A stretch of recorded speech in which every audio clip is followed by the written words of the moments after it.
everybody, I'm back. If you were catching the last, I had it on the webcam and it just wasn't working out for me. So Marion, the Inappropriate Artist here. I am going to wait a little bit to see how many people come in. I'm back on my phone again. It's a much better camera. It was driving me nuts, all that fuzz out blurriness.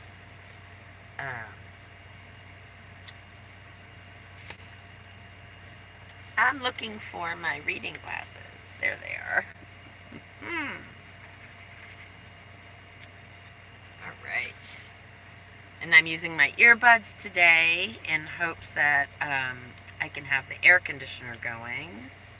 There we go. Now I can see. So, welcome to the land of six eyes. I look like a bug. Alright. What we at? Alright. I don't have plans to paint today. So, I kind of wanted to give you guys an update on the trailer and what's going on with that. So, I'm going to wait to see if more people come into the room. Let's see if I can share this while I am reconnecting. There we go. I just zoomed over to Facebook to say I'm live. I know. But that is where the majority of people find me. So I'm, it's how I keep in contact with all the people back in Connecticut and people I've met along the road. So it works out. It's just the platform I have everything on. Mostly Instagram, but it shares into, right? So they kind of work together as a platform. Boop-a-doop-a-doop-boop-boo. Boo! La la la. La la la la. And last week I painted this painting while you guys were with me. Ha ha ha. If you joined me last week, this was the painting I painted. Still not sold, so if you're interested, hit me up. Or if you would like your own inspirational landscape, let me know. I don't have to just paint exact images of places. I can paint, as you can see, emotional landscapes that really kind of bring out the feeling of the place, and it's a little bit more loose and abstract in some sense, or impressionistic, rather than the more realistic paintings I'm doing for the project and the book. Ooh, 18 people! Say hello, please. Say hello. Oh, let's see. I think I see somebody down here. Chat filter. All messages, please. Hi! Thank you, Quiet Kid. I appreciate you. Thank you. And spread the word. I am doing my best to find a new vehicle to travel in because this chassis is gonna split and break. And I'm taking chances. But so far, I have a friend keeping an eye on it. Every once in a while he goes under there and pokes it to make sure I'm still okay. But, yeah, so if you know anybody who's interested in a painting, please send them to my Instagram, or they can email me. I will be adding a description box once this live is up and raring to go. So, yeah. And I'm just going to hold this up again because this is my latest inspirational landscape. Started out as a spontaneous. I just wet the paper and started making marks on it and realized very quickly I was doing a sunset that I have in the back of my memory. Here in New Mexico, we have some amazing colors that go on in the sky. So yeah. And, oh, this is an in-process painting. So this is another New Mexico painting. I started this a long time ago. I never finished it, but every time I look at it, I'm like, I kind of know what I want to do, but I'm not sure yet. So I'm just kind of holding off until I know. Hey, ancient carbon mats! Yay! Well, I know, but I can't paint in this format, dude. I know I'd love to, like... I did this because I know I'm not painting today, and I didn't have to think about you guys seeing what I'm doing. Womp womp. I know. I'm not technically superior in any way, shape, or form. I am so techno-savvy. Like, I have no tech savvy whatsoever.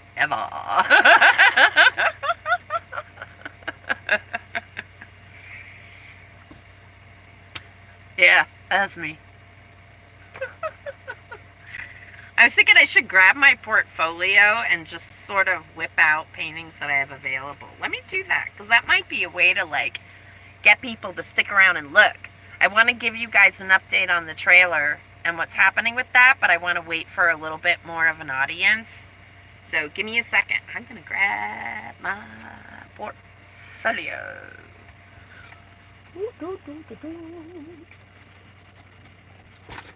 Ah! Oh, sorry, Nugget. So I hope you guys like me using the earbuds, and I hope it's blocking out the air conditioning sound. Let me know if the sound is better, because that would really help me a lot. Feedback is always something I'm looking for, as long as it is a critique and not a criticism. And yes, there is a difference. Okay. So, oh, fun story. Oh, thank you. I appreciate you. And Ancient Carbon Maps, I appreciate you giving me the thumbs up.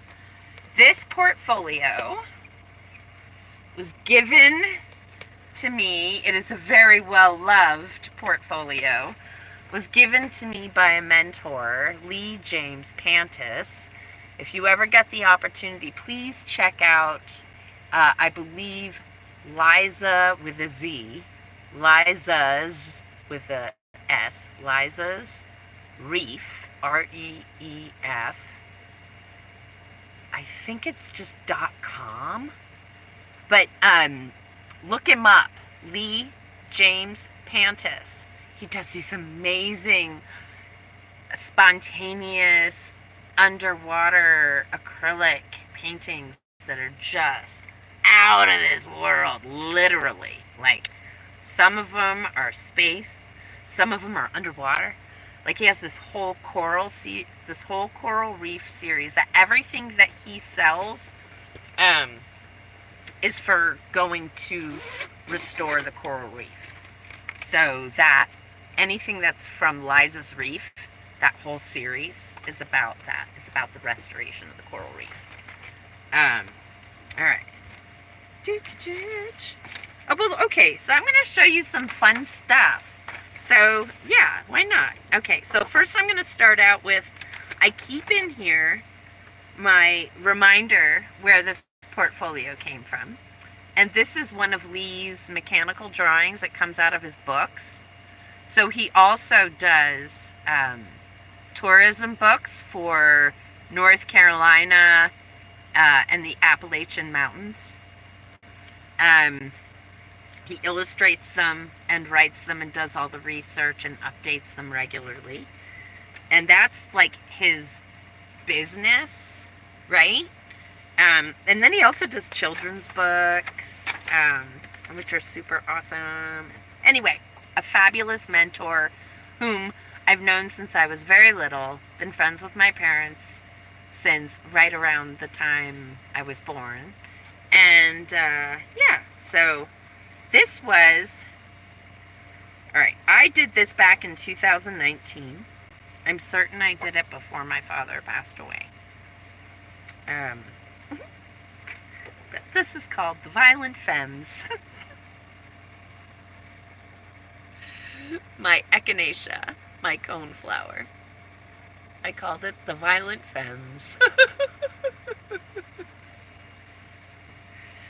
And then this was, I was going to make this a sign for my studio. And I still think I kind of want to use it, but I'm not sure how I want to use it. So this was, I had drawn this out.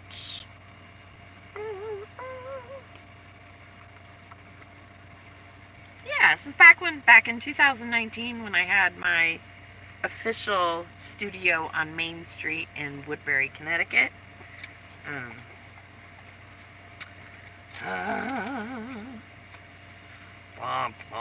Okay, slide these back in here. We want to keep you safe. Yes. Alright. So, what else do I have in here? I'm just going to do a pocket at a time because I figure, why not? It's Sunday morning. Everybody's sort of chill. Thanks for all the thumbs up, everybody. I appreciate you. And please, if you have any questions, put them in the chat. This is a plein air painting I did of the caballo last spring. And it's quite a lovely, it's wrapped in Mylar, so that's why you see it. And I have a little piece of cardboard on the back. It's not attached to the cardboard, that's just a substrate to keep the paper supported. Ooh, I love these clouds. I love the clouds in that. And this I painted in 30 minutes. So when I do little plein air sketches like this, I basically it can't take me longer than that. The light changes too quickly, and I lose the colors that I'm going for as soon as that light changes. So I have to give it a time limit, and sometimes that's still not fast enough. So that is last year. Now this is a painting I did back in 2021, my first visit here to the Elephant Butte Truth or Consequences area. And I called this Shadow of Dawn because it was before the sun had completely risen, and the back of Turtle Mountain is still in shadow, and so are all the foliage and landscape.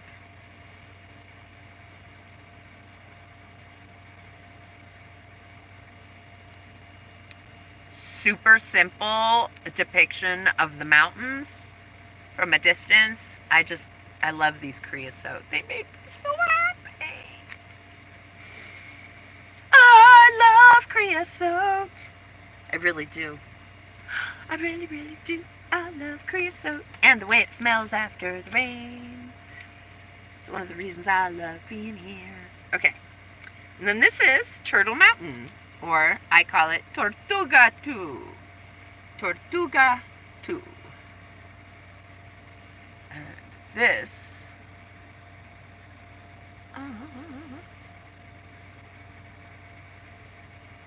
I started this painting plein air on the back porch of the Turtleback Mountain Resort.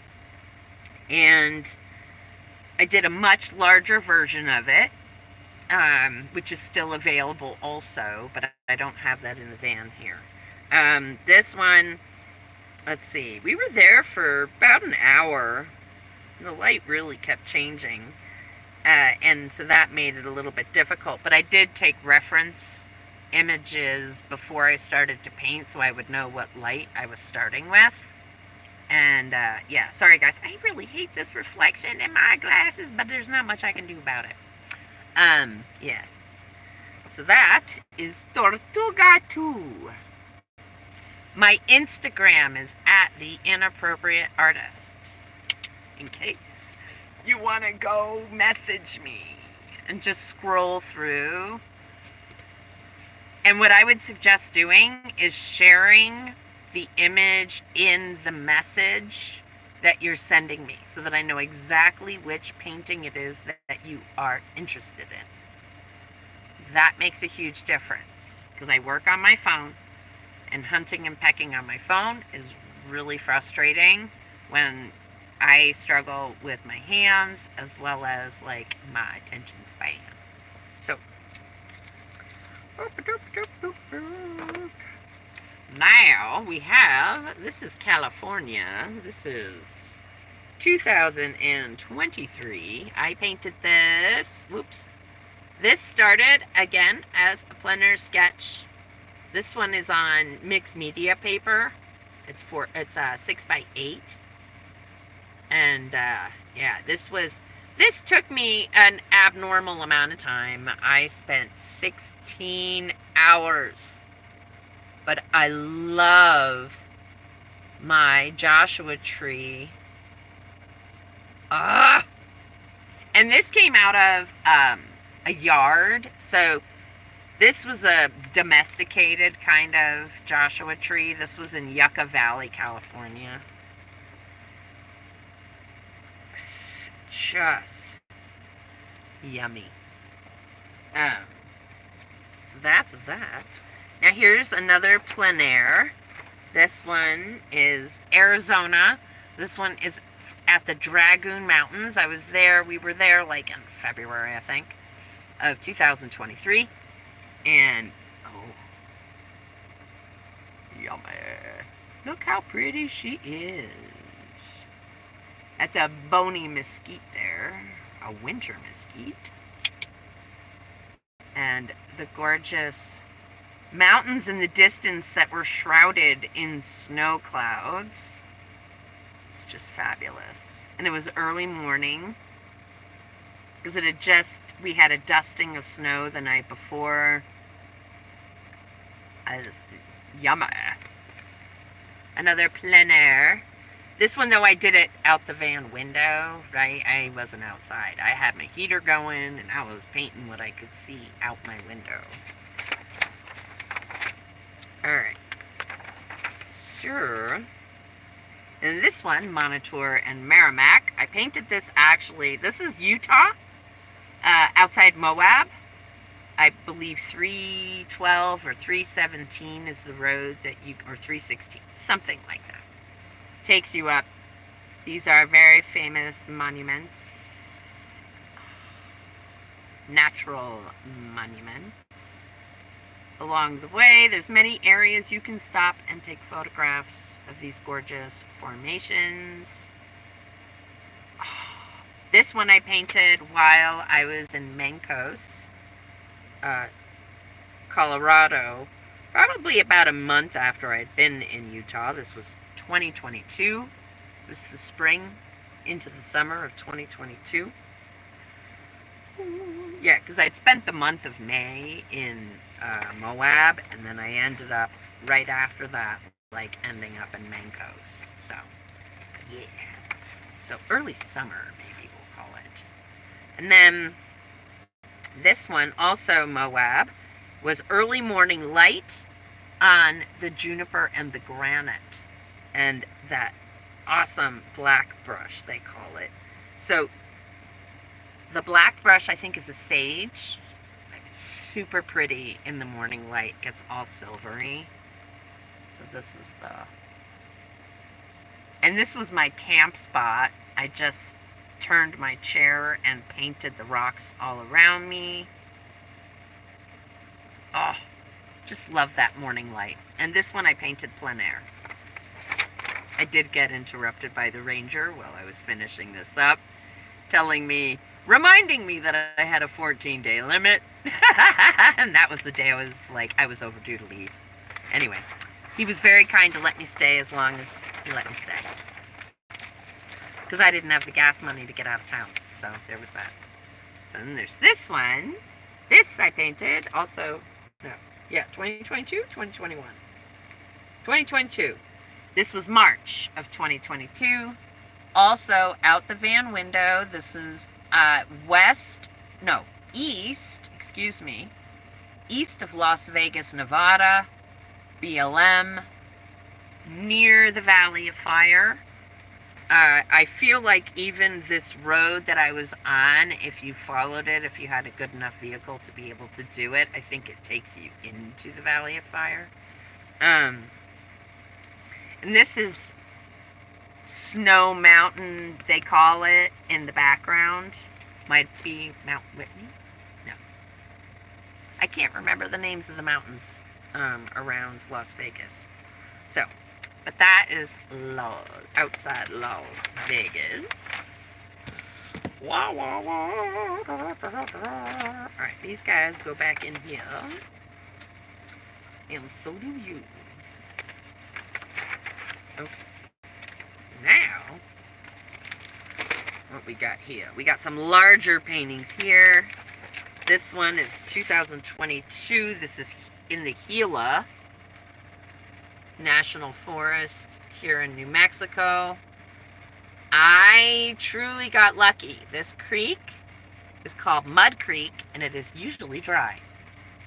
And that fall, I got lucky, and it was running. I was excited. So and this is painted on 300-pound arches, cold press watercolor paper. I love my grasses there at the bottom. And it was like a cool morning, so there was a lot of frost on the tips of the branches that were just glistening in the dappled sunlight through the clouds. It's really quite beautiful. Because up here in this area of the Gila, you have a lot of mountains, so you don't see the actual sunrise at sunrise, right? So you have a whole lot of indirect sunlight that's pouring in, or it comes up and you can't see the sun yet, but it's touching the hillside and making everything sparkle. I love that. I love the sparkle. And then this one, I call it Alamo Morning Light. This is Alamo Lake in Arizona. I know, right? Quite beautiful. I loved this spot. I was camped there with my friend Anthony, another nomad. Hello, Anthony, if you're out there. And I painted this plein air. And I think I even have a little video footage of it somewhere along the way. This was around the time, this is 2023. I had just spent a few months in the Quartzsite area. This was a break from Quartzsite. We decided to drive an hour and a half north and east of Quartzsite to get to the spot. It was all abutting a state park, but it was BLM. So you can often find that, BLM abutting a state park, so you still get the gorgeous state park views if you can't afford to actually stay in the park. So that's super cool for artists like me. Okay. Because it's not like we get a pass to go everywhere just because we're painting the landscape. I wish. Wouldn't that be awesome? Alright. So this is one of my itty-bitty miniatures. Like, I'm not kidding. So, yeah, this is how big we are. We're not even... And this is Durango. A view to Durango. Look at that. Morning light. Long shadows.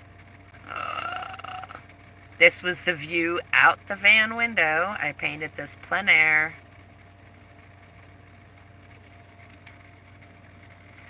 And she's $25. This little itty bitty baby is $25. And I've never changed the price on it. Although in my head I'm like, dude, it takes a lot to be able to paint these miniatures well. But, you know, then when I was in Seattle, somebody saw this up and they're like, oh, that's amazing. Then they described to their friends just how hard it was to do. And then they said, oh, that's $25. Can I give you $15 for it? No.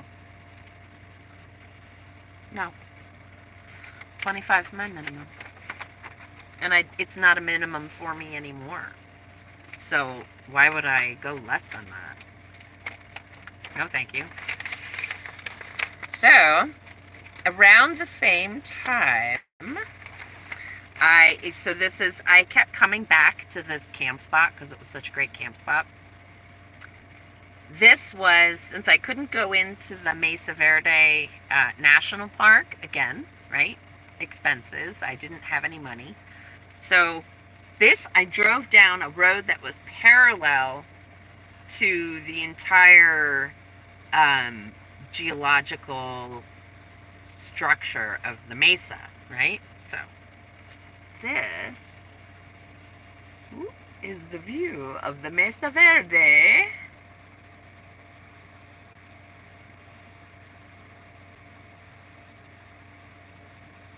Yeah. And this one I painted in 2022. I mean, you can really see that every year that goes by, my work is getting a little bit looser. You know, I've always believed in learning how to paint things as they are and then abstract from that. So you don't just start out an abstract painter usually. It's an evolution. So further up the road from that little miniature was this spot, and this was my view out the Van Doors that day. This is all that Gamble oak, and then just gorgeous branches. Yummy. And this trunk made me so happy. Colorado. I called it Colorado Gamble, after the Gamble oaks. And this, alright, so this one I was at the gallery that I used to show my work at here in town. I went one day to do a painting in the gallery, you know, just like sit and paint. We tried it out to see if people would come for the event. Didn't really happen, but that's okay. I still got a painting out of it. And this one, I painted it live. It was maybe one of my first live paintings. And I call it Elephant Butte Sentinel, or Sentinel at Elephant Butte. No, Hot Springs. So there is an old spot around the Elephant Butte Lake. There's Hot Springs camping, right? And that's a dispersed camping area. And then further out is the old camping area. And that's where this came from. Yeah. I just love the standing dead. They make me happy. I don't know why, but they do. They make me so happy.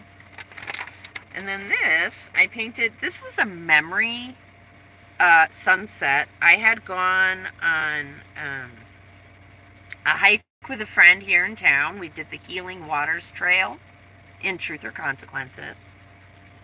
And we had this beautiful sunset with the water tower in the distance. And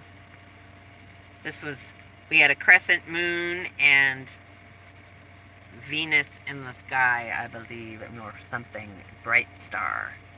But there's my little crescent moon. Ooh, maybe this way? This way. Oh, yeah. So that, and then this was my painting I did of the Elephant Butte Dam. Now, I don't usually do structures because my OCD gets super out of control when it comes to structures, and I don't like it. But the stormy sky and then the color of the water made me want to paint this painting. Yeah, so on this side is Elephant Butte Lake. On this side is the Rio Grande coming through. I mean, it's all the Rio Grande, but, you know. I just love that sky. Whoa! Super cool. Super cool. And now, flip the page. You know, it's kind of cool though. It's like sometimes I can't believe how much I've sold compared to how much I still have. And I think it's actually like I've sold more than I have in stock. Like, because I've never gone back and done the numbers, but yeah. Alright, so this is a little series of miniatures that I still have left. This was Morning Light on the Rio Grande. Also a little plein air that I did. Simple and quick. And then this was a memory painting of Turtleback Mountain, and then it was the gathering of the clouds above the mountain that I wanted to remember. Eventually I turned it into that very large painting, and I called it The Gathering Over the Turtle, and it is still available. Check out my Instagram. It is a large painting. It is 21 by 29 3/4 or something like that. 30. All right. This, back in Colorado again, this was a trunk of a tree right outside my window, and the morning light and all the colors, I just couldn't resist, and it just looked like veins in the tree. The way the bark, the shadow of the deeper parts and the raised parts of the bark, it was just so cool. And I wanted to show all the different colors that were there. So a little surreal trunk. I called it Surreal Spring. And then we have, this is another memory landscape. I had gone up to paint La Luz, which is north of Alamogordo, and I turned around and I had taken a photograph of this scene. White sands would be in the distance here beneath the mountains. But I had this memory of the sunrise that I decided to pull and paint. Or sunset, excuse me. This was sunset, not sunrise.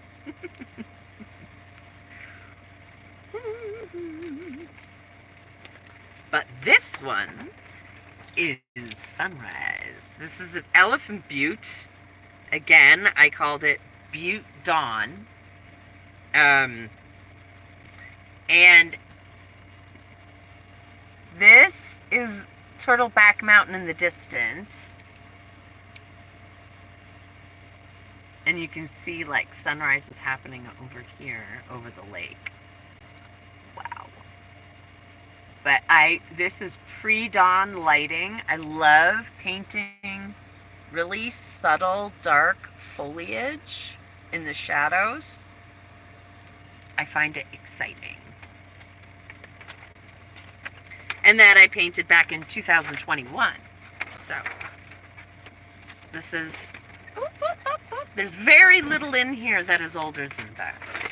I may have already shown you that. Okay.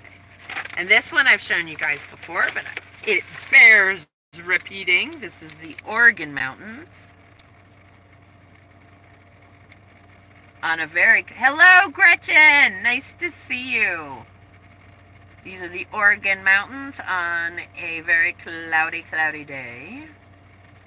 And I definitely took a little creative license in making them maybe a little bit more Middle-earthy.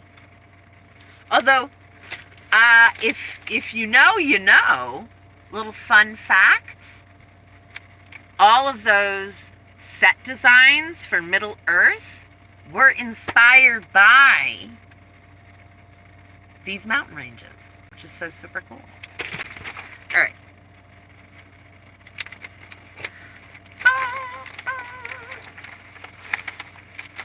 At least that's what I was told. So, I could be wrong. I always welcome the fact that I could be wrong.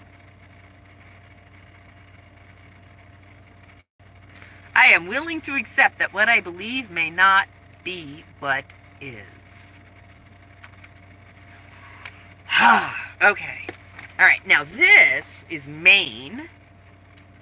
Now, I was in Maine back in 2020, and I painted this, however, in 2023 as a revisiting of the state with my newer skills, right? My newer painting skills. And so this is the sunset at Little Hunters Beach on Mount Desert Island. This is a part of Acadia National Park.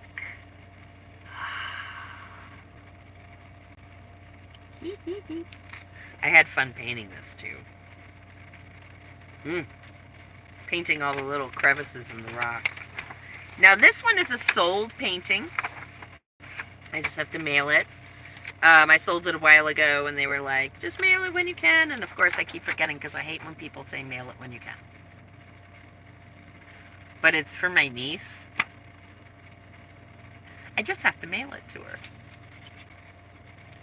This is Marblehead, Massachusetts, and the Marblehead Lighthouse. And the reason I chose this to paint as a subject was because I really didn't like how this felt so foreign in this gorgeous, beautiful, rocky coastline. Right? I mean, crashing waves. I'm thinking about drawing again. Yay! Well, you know what? Getting your sketchbooks out is a step. Sometimes, like, I have found myself, especially when I'm struggling to get myself back into a painting frame of mind, because for me that matters. And right now I'm distracted by what's going on with the trailer, so I'm struggling with painting because I can't do two things at once. I can't split my focus like that. So I accepted that today was just going to be a live, and I was going to chat with you guys, and I had no idea what was going to happen. And that if I felt like it, I would paint, and if I didn't have the energy for it, I wouldn't. So, good morning, Maud! This is one of my acrylics. I painted an acrylic for a very brief period of time. I was basically just giving it a try and seeing what I could accomplish in it. I don't think I bought the greatest colors to mix with. But this is, I like this. I like the way this came out. And it was back in 2022. It's on basically a canvas board, but here we go. Let's get back. There she is. Again, dawn, pre-dawn colors. The sun is just, it hasn't even hit this yet, right? This is all, the sun is coming up way east over here, and usually it hits these edges. So you can see the sunlight just starting to touch the clouds. And the wonderful colors that show up in the Rio Grande as the sun is, this pink effect is something that super happens all the time, and it is so cool. I cannot tell you. Waking up with that view.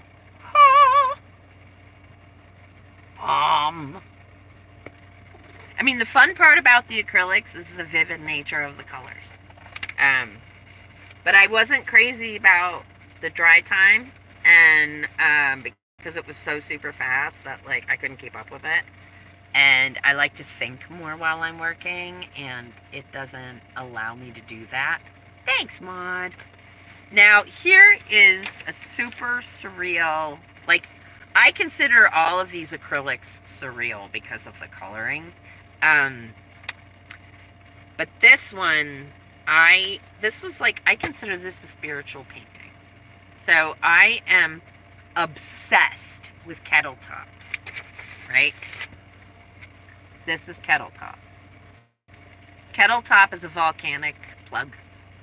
And there's a scar on it where the lava oozed out of it. And one morning, I was watching it in the light as the light was changing, and I was like, oh my God, it's glowing from the inside. Total spiritual moment for me, right? I'd been just studying it and staring at it, and I loved the color of the Fra Cristobal Mountains behind it. They truly do get these crazy pinks and purples in, like, it's usually low fall sun, right? Or beginning of end of summer sun, and like fall light, right? So more around like September, October is when you get that lighting. But yeah. So this is my very surreal view. And I love the Fra Cristobals in the background. And then this is my gorgeous kettle top. And I just imagined the lava bubbling up and about to pour out of her. Our Earth is so amazing! I love our planet. Okay. Yes. I am a crazy Earth-loving person. Now, this painting, if you've gone to my Fine Art America page at all, I have it available. You can have it printed basically on anything. I don't know what's going on over there. Shipping fees may end up changing because I don't think it's produced here. So I don't know what's happening with that. I haven't added anything to it in a while. But if you can still get them and they're available, I call her my goddess in stained glass.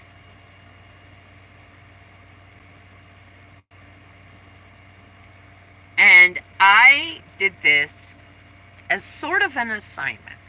So I met this amazing woman in Louisiana, and she's a former art teacher. And she and her husband just exhibited so much beautiful generosity to me. It was during that super cold spurt in February of 2021 in the South, where it was like below freezing for over a week, or about a week. And I had no place to plug in because all the campgrounds were closed, and I couldn't find a place with outlets anywhere. And so because I didn't have my propane heater back then, so I didn't have any heat in the van at all other than turning on the engine and idling. And at that point my heater wasn't working properly already. So she had called me and said, "Are you safe?" I said, "No." And I was only an hour and a half away from them, and she invited me to come up and stay there for a week. And it was just the most amazing experience I ever had. Her and her husband, her husband has now since passed away, were huge, both of them, she still is, influences on my art. And truly showed me how humans can be kind to each other in just the most absolutely gorgeous way. So she gave me a little bit of an assignment. She said, "I want you to take," because I was cutting down all my paper to conserve the paper products, right? Because I didn't have money for materials, so I was just cutting down all my good materials to paint. And I had this big piece, 12 by 16, 140 pound cold press watercolor block, right? And so I was cutting it up into pieces so that I could paint more paintings. She said, "I want you to just paint edge to edge, and I want you to fill the whole page, and I want you to do it from life and memory, no photographs." Shit. But I convinced her to let me use a photograph as an inspiration, but then I went outside and drew the trees in her, used the trees in her front yard as living models of the tree that I wanted to capture.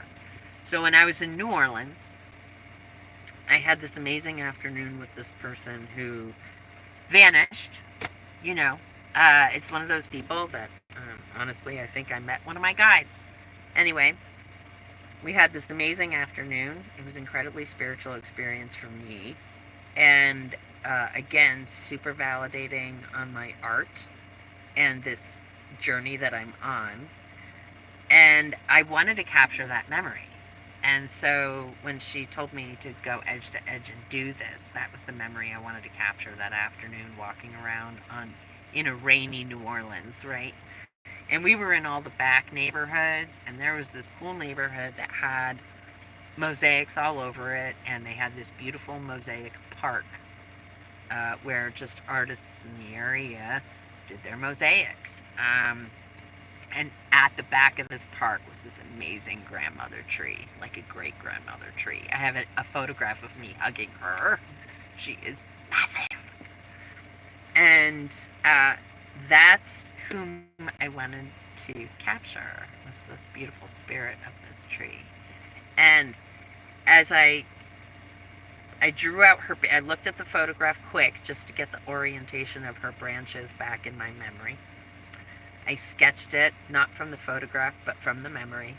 And then I went outside and looked at how the live oaks were growing in her yard and filled in more branches that way. I certainly could have added more. But what ended up happening was, as I was putting together these branches and painting this, I was like, oh, I love all these empty spaces between the branches. And so that's where, and I started just playing with making color and mixing color and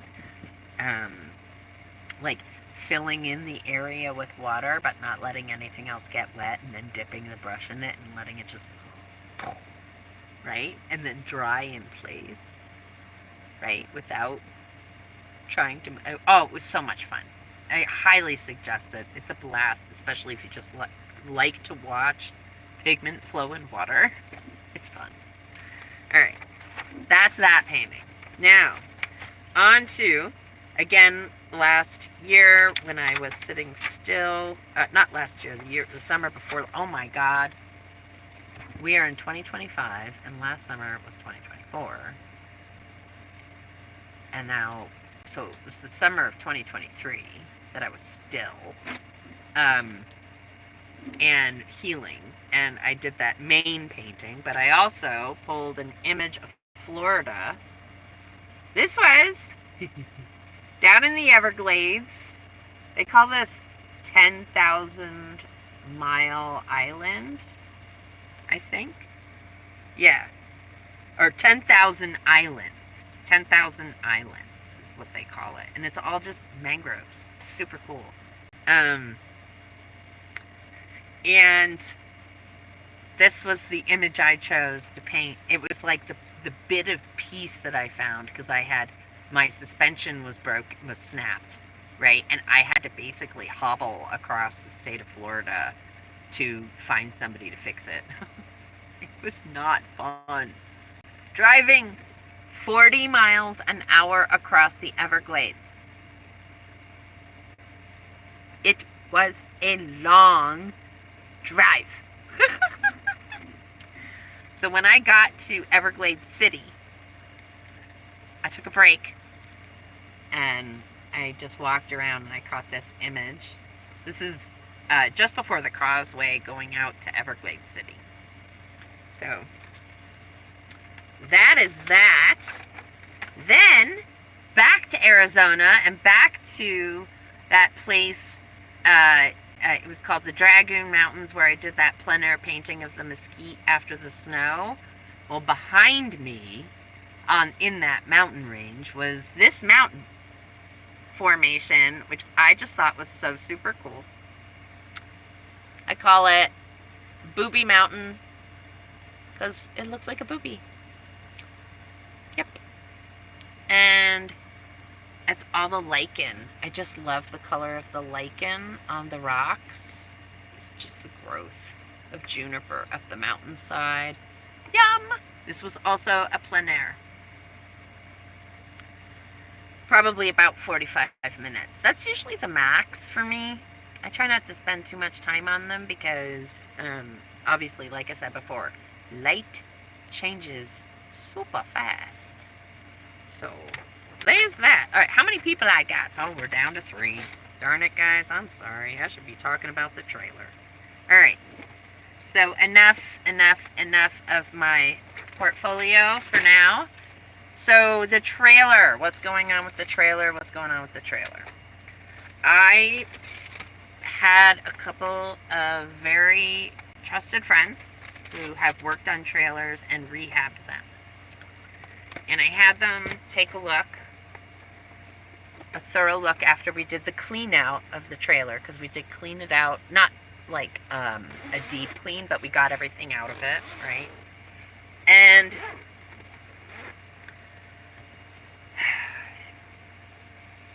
it's going to be too big a project for me. Unfortunately, it's really just going to be too big of a project for me. But I have some possibilities for it, so it's not something I'm going to keep, but we haven't figured out how to transfer it. I'm waiting for the previous owner to either send me a duplicate of the title, because we could not find the title within it, or a bill of sale. The bill of sale is a much more complicated process, but it is a possibility of a way to move forward. Although the previous owner should be able to get their hands on a duplicate. So, cross your fingers, because that would certainly make my life easier. So the options are to have my friend do a basic rehab on it, so that it is livable for someone else. I'm having problems with the building materials, I realized. I have a sensitivity to formaldehyde. And it's super intense, and I didn't realize how intense it was. But yeah. So, that means I can't live in a trailer. That trailer would have to be taken down to its chassis and completely rebuilt in order for me to be able to live in it, because of the materials that they used, unfortunately. So, because it is a 2011, but there are people who are not sensitive to it, and can very happily manage in those spaces. So I don't want to negate the fact that there is someone out there who may either enjoy purchasing it for a rehab project, or after my friend gets their way with it, it would be a sellable item as something to live in. Now, I would be paying them for all of the materials and labor that they put into it out of the sale price. So I could only break even doing it that way. So see, this is why I have to really think about it. If it was mold, it would be something I could contend with. It would mean an expensive rehab of the trailer, but I could contend with that eventually. But this formaldehyde business, this is seriously just ripping out. That kitchen is in freaking amazing shape. My friend was like, dude, if you could chop off the bedroom, and I was like, yeah, but that's not feasible, and the bedroom can be rehabbed. It's just not for me, unfortunately. So, if anybody's out there who's really interested in a rehab project, I do have an amount in mind that I would like to have to be able to put toward a new vehicle. So I am looking to try to sell it so that I can my savings account sadly depleted because I didn't sell any paintings in the month of May. So no new income came in, so everything that was in my savings had to go toward paying my bills and taking care of Nugget. So what I am hoping for is that I can sell this for enough of a chunk of change that that I can really start looking for a vehicle that I can build out. Yeah, and I can't wear masks. I've been trying, and it's not working out for me. I'm having issues. They're trigger issues for me, so... Oh, wait. That's why I'm building out my bus. Yeah. To live in, even though I currently live in an RV, I want something that is not constantly leaking out. Yeah. Yeah.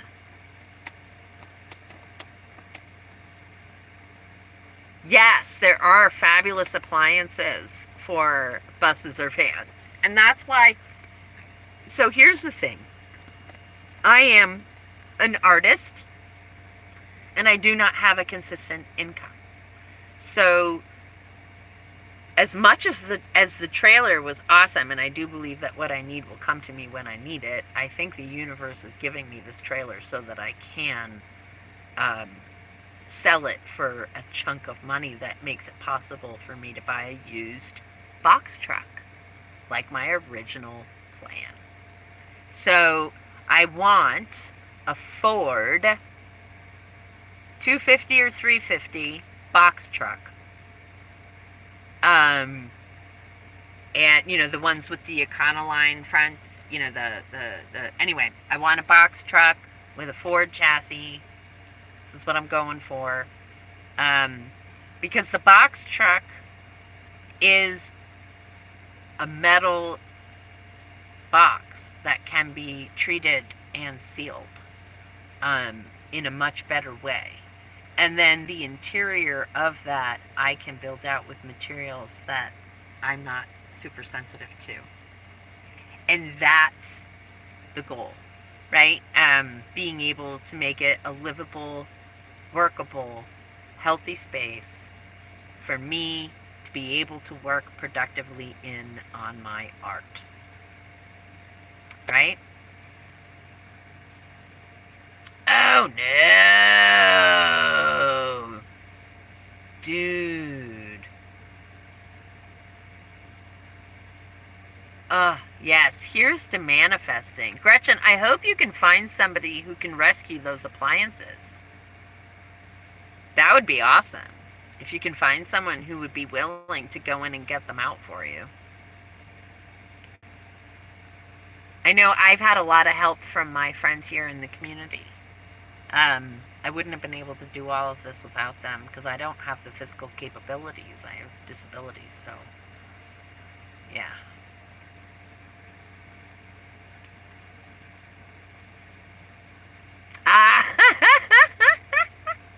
Okay, I get you. They can have the whole thing, yeah.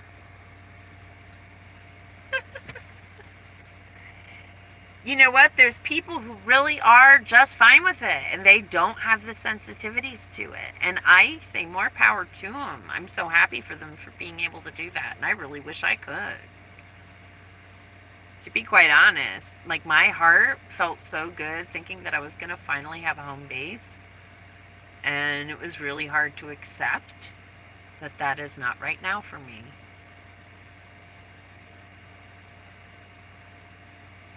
Yeah. Where are you headed from Montana, Gretchen?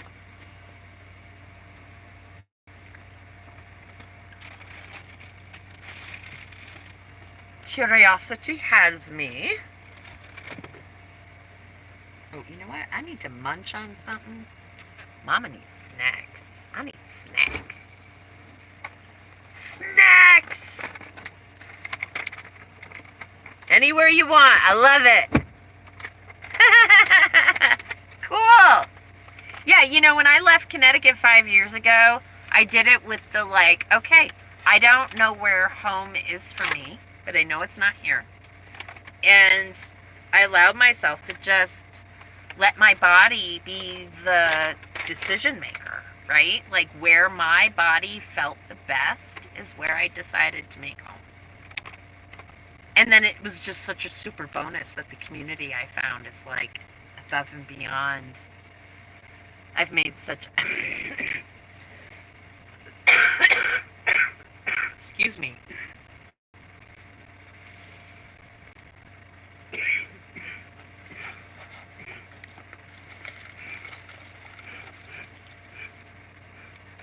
Oh, an asthma attack in the middle. Sorry, guys.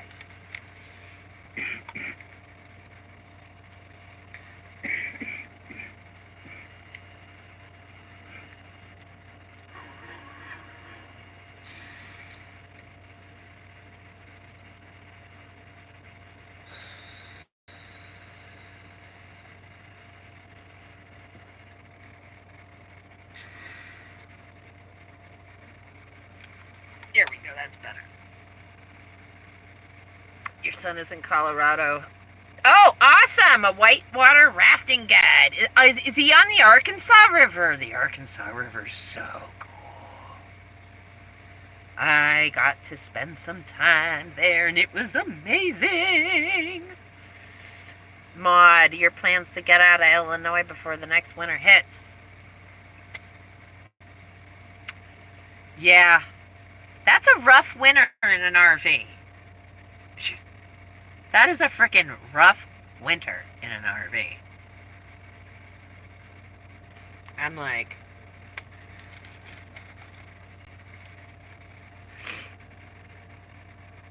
ooh, probably the Colorado. Yeah, probably, you're right.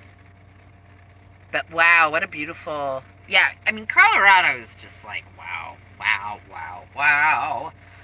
Unfortunately, the altitude does not like me.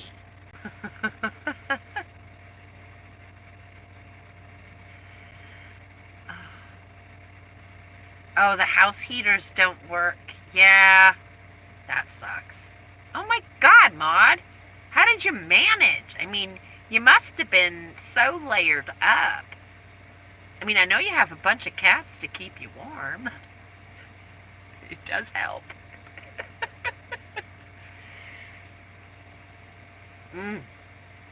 Wow.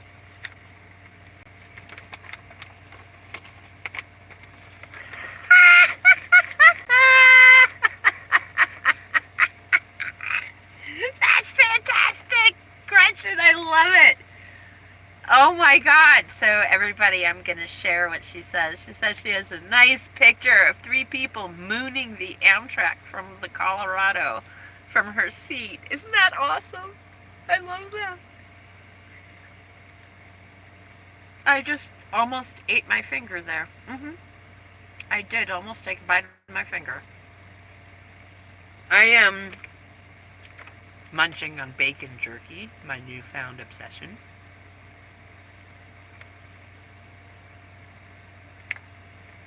It helps my brain. Yeah. Wait. Montana winters are brutal. I'm done with them. Yes, I bet. Fifth wheel. Whoops.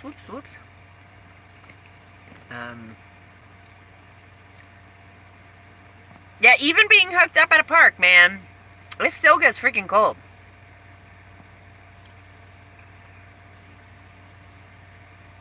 Oh, I'm sorry that your older cat passed.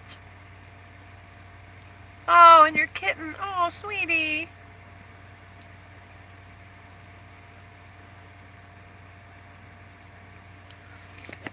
Oh, I'm so sorry to hear that. That's heartbreaking. I don't know. Nugget has been making a serious shift. She's becoming way more lovey. And I have a sneaking suspicion. So one, she's now 5 years old, right? So I think it's a little bit of maturity. But also, I think she sees me, like the cats who live at this house that I'm parked in at, they let me pet them and love them and scoop them up and play with them.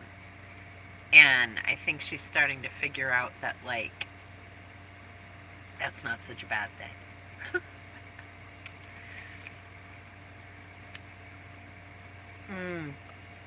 Yeah. I get that.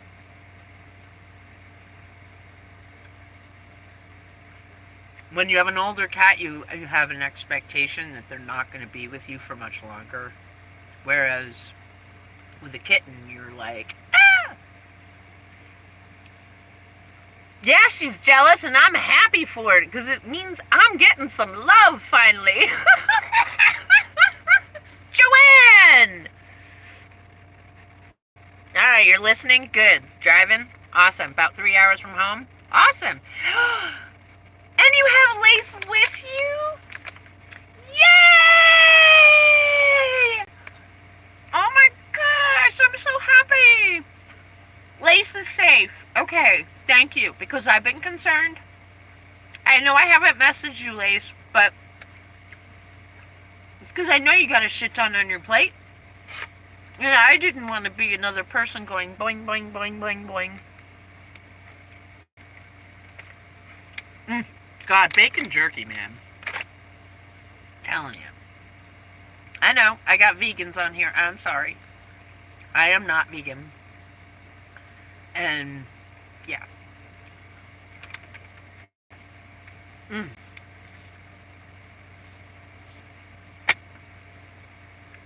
This stuff has saved my life, honestly.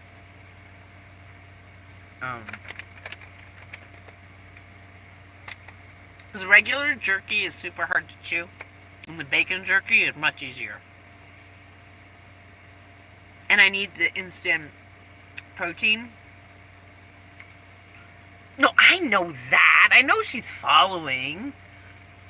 But, I mean, the fact that she's going to hang out and, like, take a break from the road and all the stress that's been going on is what I'm really happy for her about. Having a safe, comfortable, fun place to be. Because your place is fun. I've seen your swimming pool.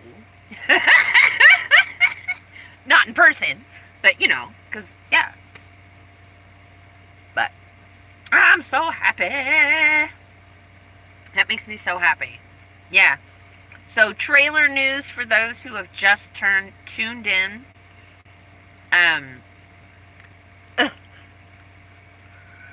Oh, I know. You know what? I'm dreading the day that happens for me, because I don't have a dental plan.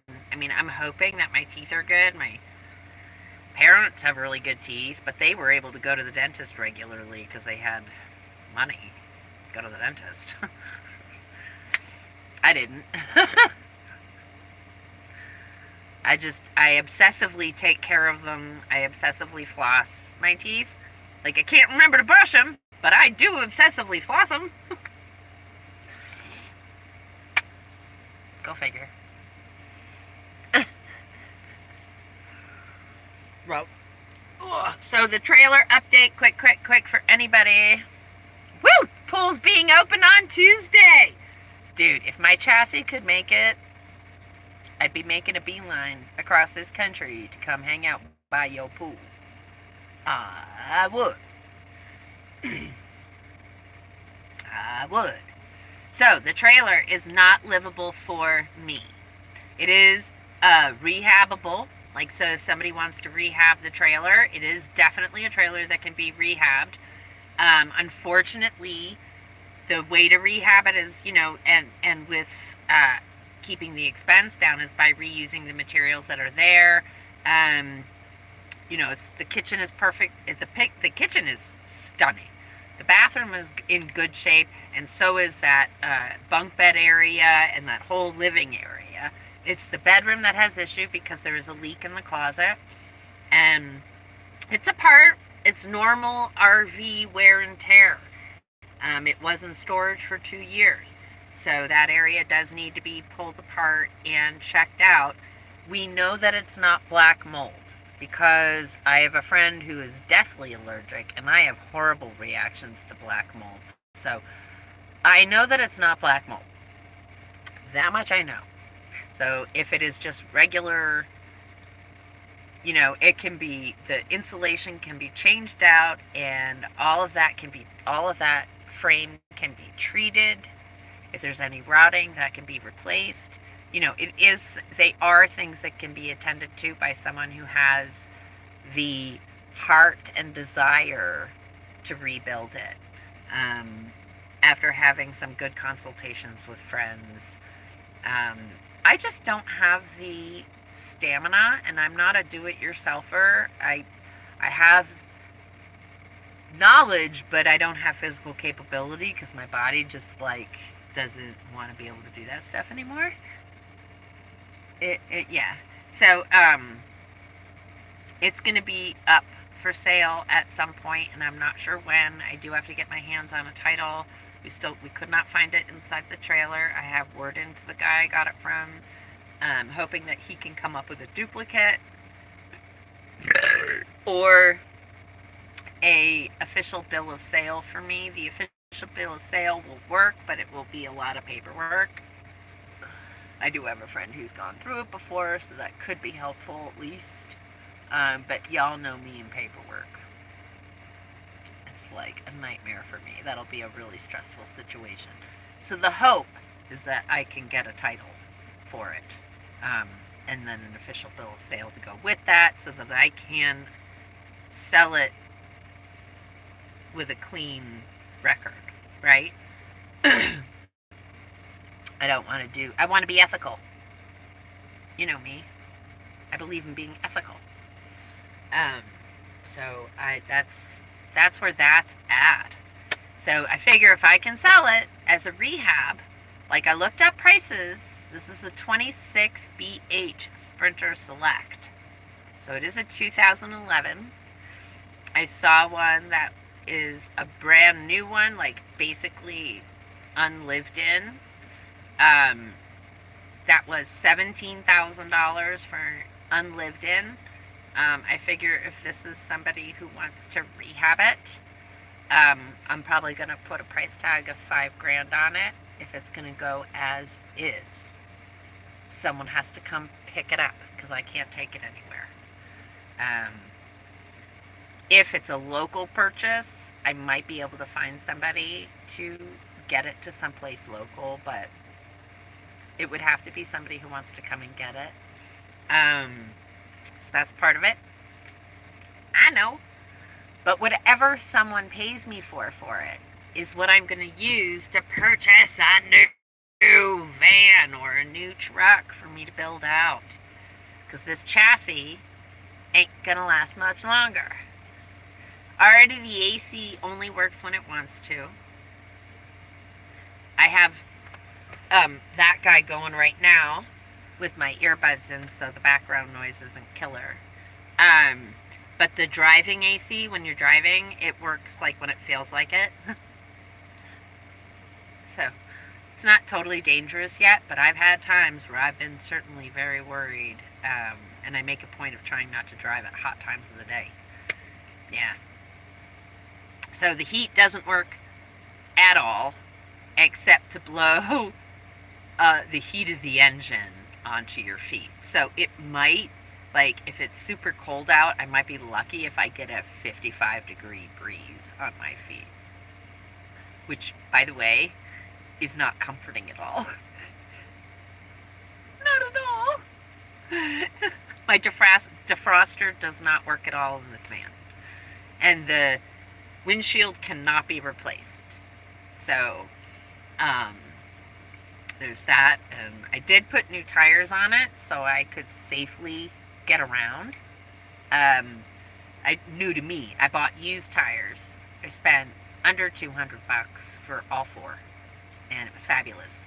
The tire guy had just taken them off somebody's vehicle the day before, somebody's truck, and my friend found them, and he was like, he checked them out, and he's like, they're super good truck tires with good thick sidewalls. So they're good for the van. They're going to keep me driving as long as I can in this. I do not want to be spending my time fixing this van because it has a death coming up soon. And so I would much rather build the savings to buy a new van or box truck to build out. Yes, the box truck is still something I really want. It does mean I probably will eventually have to have something like an electric bike, right? So that I can get around and leave the truck still. But I think it truly is the best space for me. I can safely build it out with all of my special needs in mind. And I can really custom make the space. So, yeah. And I want it to be something that I can park at an RV park, right? So, I mean, here we have a couple of RV parks that take avant-garde RVs, right? They don't have the classist rules that say you can only, your vehicle can't, your RV can't be more than 10 years old or whatever, right? So around here we got others that will take us. And this one I absolutely love because it has the view of my obsession, Kettle Top. And so that's the RV park I eventually want to put my vehicle while I am here. Now, I could do it where, like, I stay here for 6 months, right, during the winter months, and then travel for the 6 months that are warmer. It's like, I mean, right, theoretically, that works, and, I could go back and, wait to find a spot, which isn't that big of a deal, so, I'm dealing with a bit of that with the RV. I'm in the middle of doing roof replacement. Yeah, I don't want to do it, but it's necessary. Yeah. 26 years old. Wow. I know. Isn't it horrible when you're like, you have no choice but to put the money into what you're in, when you would much rather be putting it into what you want to live in? It is so super frustrating. Yes, I am with you on that. Because every time I have had, I didn't have the biggest savings account, but I was managing to keep $100 in it for at least a few months. And then that $100 just, I had no choice. It had to go. Bummer, but it's what happens, right? Part of life here on this capitalistic societal planet. Box truck. Alright, so I found one that's like way too old. It's going to be too much to work on. It's super cute. I mean, that's the bummer. It is super cute. It's a 1991 Ford Econoline cab and chassis, and then I think it's like a different box on the back. Anyway, not super big, but they had a price tag of $5,000 on it, and my friend was like, no more than $3,000 for something like that. So, and because it is, again, a lot of work. It'd be about $8,000 to get it roadworthy, and $5,000 to build out. So that's a $13,000 investment on top of the purchase of the vehicle. My hope is to find a vehicle that is in good working condition and won't be too expensive. Oh, wow, yeah. Price goal. So, yeah, my price goal on the box truck is to not spend more than around $5,000.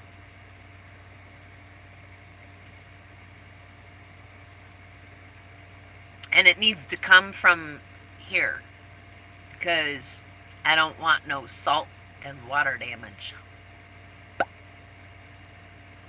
Yipper, this girl has had enough of corrosive rust to last a lifetime. And I've had enough of leaks to last me a lifetime. So, yeah. The Toyota Chinooks are super, super cute. So are the Dolphins. They are few and far between as far as finding good working models. But I wish you luck. There are some out there. They are considered collectible, and people do charge for them.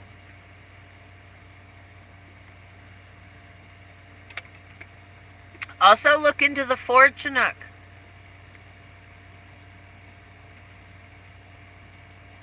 Yeah.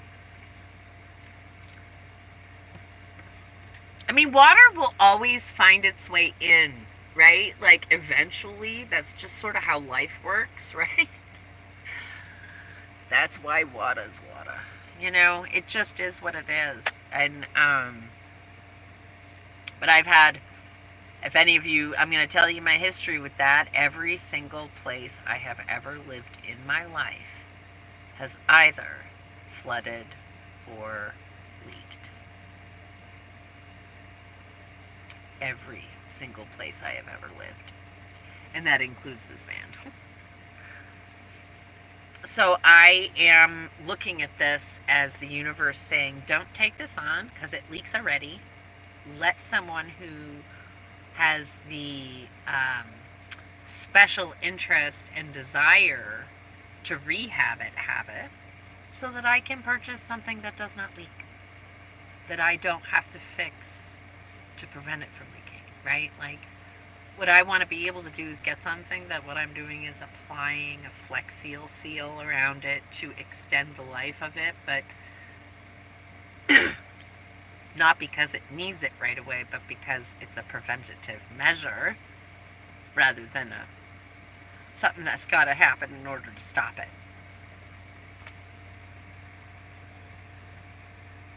Oh yeah, totally. He's an excellent mechanic. That's exactly what you need to help you find what you want. I'm super lucky to have a friend who will look at anything I'm interested to make sure I don't end up with a lemon. I'm very much lucky to have that in my life. Yes, let's do it. All of us, the three of us.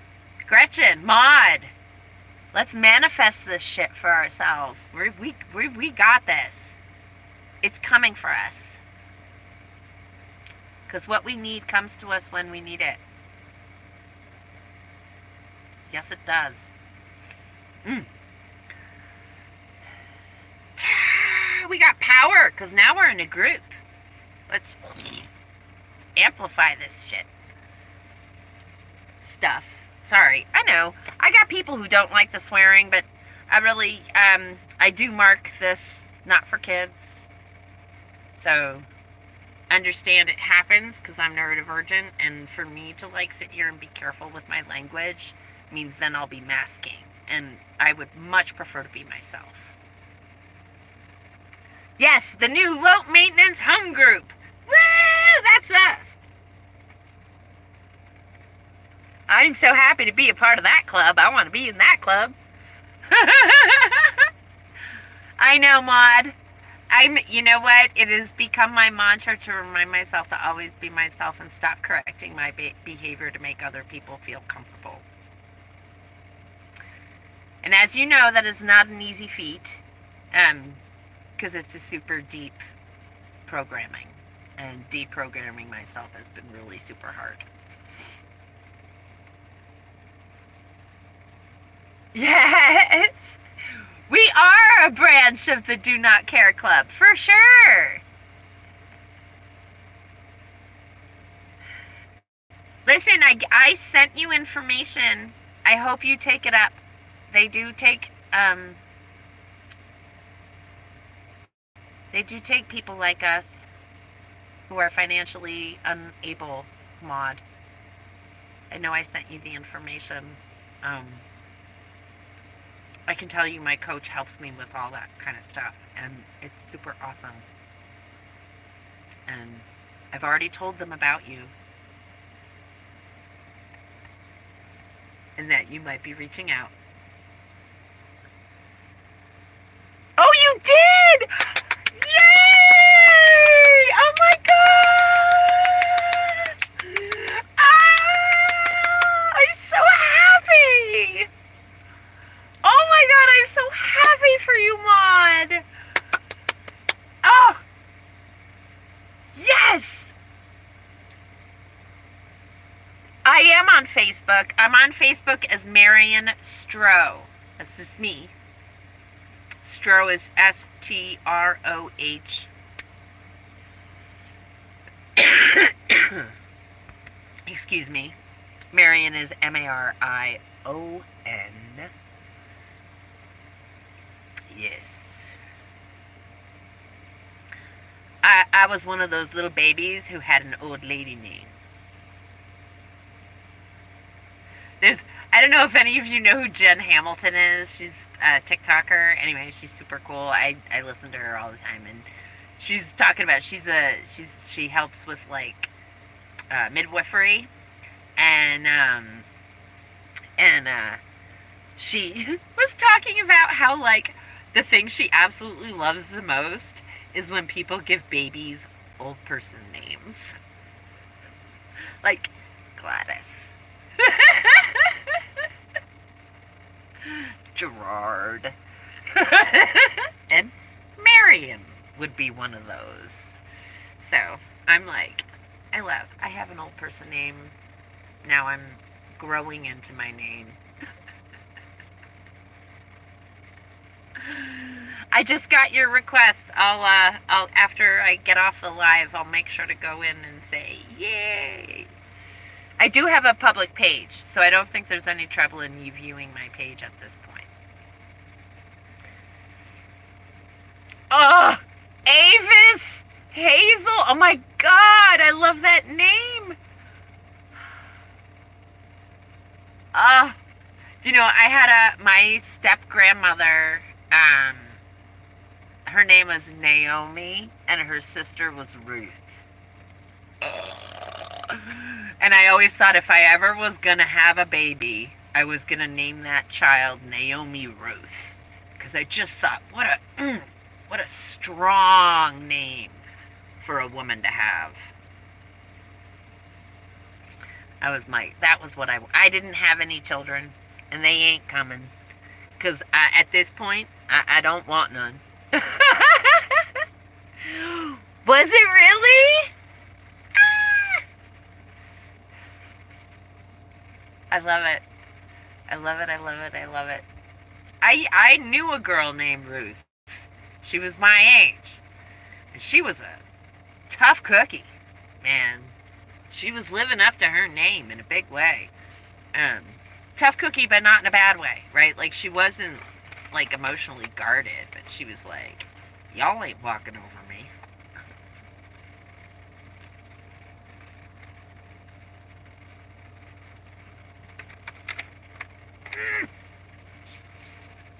Ooh, I wonder where my battery is. Ooh, 12%. Good thing I checked.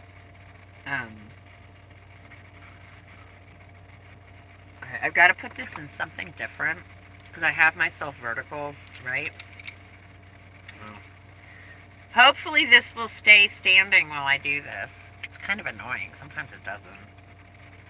Because it doesn't like to be vertical. It gets heavy. So let's see if I can do this.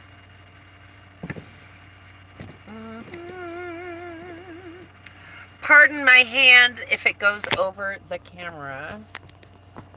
I'm making an effort for it not to. I'm sliding you into my tripod here.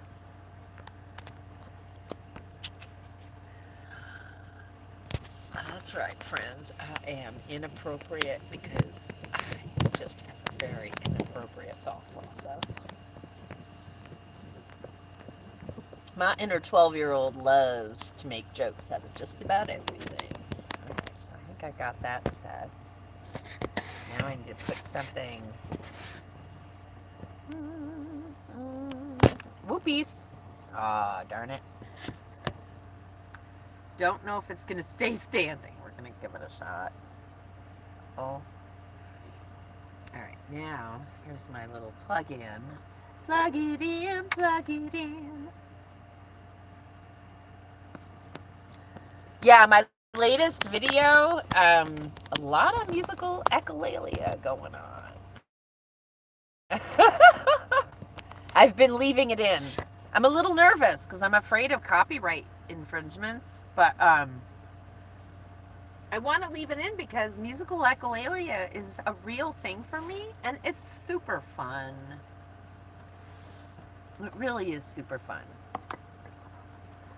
I used to get really bullied for it. Badly bullied for it. And I've been bullied for it up until recently. So, you know, because people are like, oh my God, why are you singing that song? I'm like, sorry, it just passed through my head. I didn't mean to offend you by singing your least favorite band song. Wow.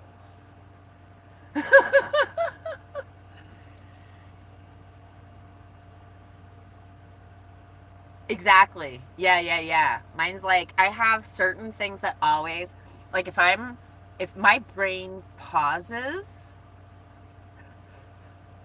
the automatic sound in my brain is chicka chicka, bomb, bomb, bomb.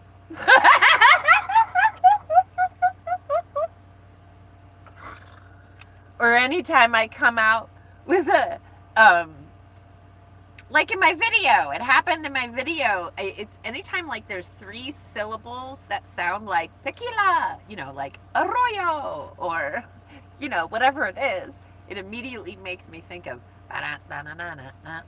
right? And I can't help it. It's got to come out. And I've had people who are like, can't you keep that inside your head? I'm like, no, actually I can't. Because if it doesn't come out of my mouth, I then cannot hear or pay attention to anything else, because that song is like dancing around my head. Like in my head, it's playing on Bose speakers, and all the words are dancing with the music until I can give them an outlet. And it's compulsive, and half the time I don't even know I'm doing it. And I'm excited because I apologize for it a lot less these days. I just say things now. I say things like, welcome to my brain, instead of, oh, sorry, which used to be, oh, I'm sorry, I didn't mean to make you nervous. Oh, I'm sorry, I didn't mean to make you uncomfortable. Oh, I'm sorry, I didn't mean to think of your least favorite song. That used to be, right? Because I felt bad that I hurt them. It wasn't necessarily about people pleasing. It's because I actually genuinely felt bad for causing them discomfort. And that's why I apologized. And so it wasn't about people pleasing. It was very much about, oh my gosh, I wouldn't want someone to cause me that kind of discomfort. I am so sorry I did that to you. But they don't understand that that's why you're saying it. And so since they don't take the apology as what it is, I don't give it anymore. Because I realize it's not their sensory issue. It's just them being pissed off and angry at the world, and then they're yelling at me for it. And that's just not cool.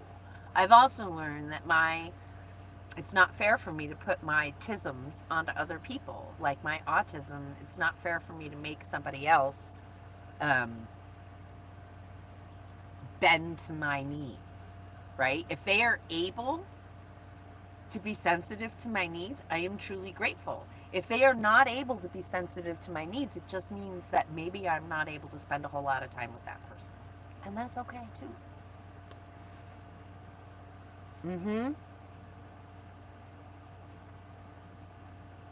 Yeah. Hey, Anthony, you made it. It's good to see you.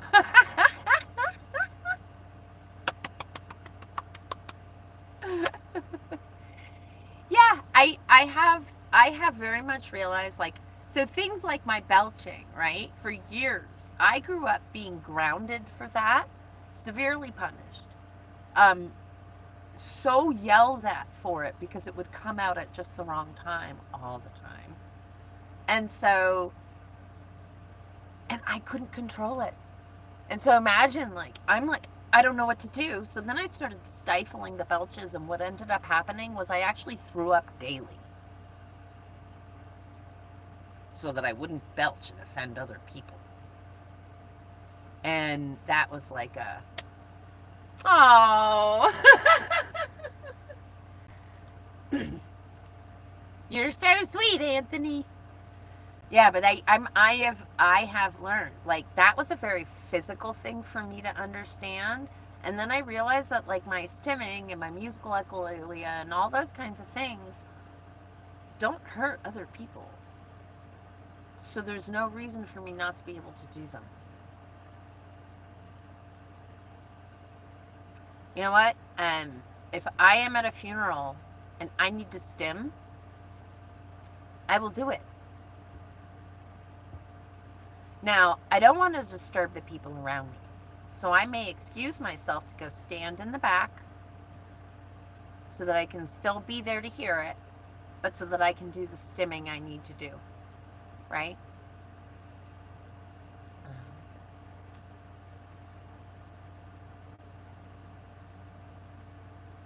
Oh, you know what? I've never had to force them. They have always taken me by surprise.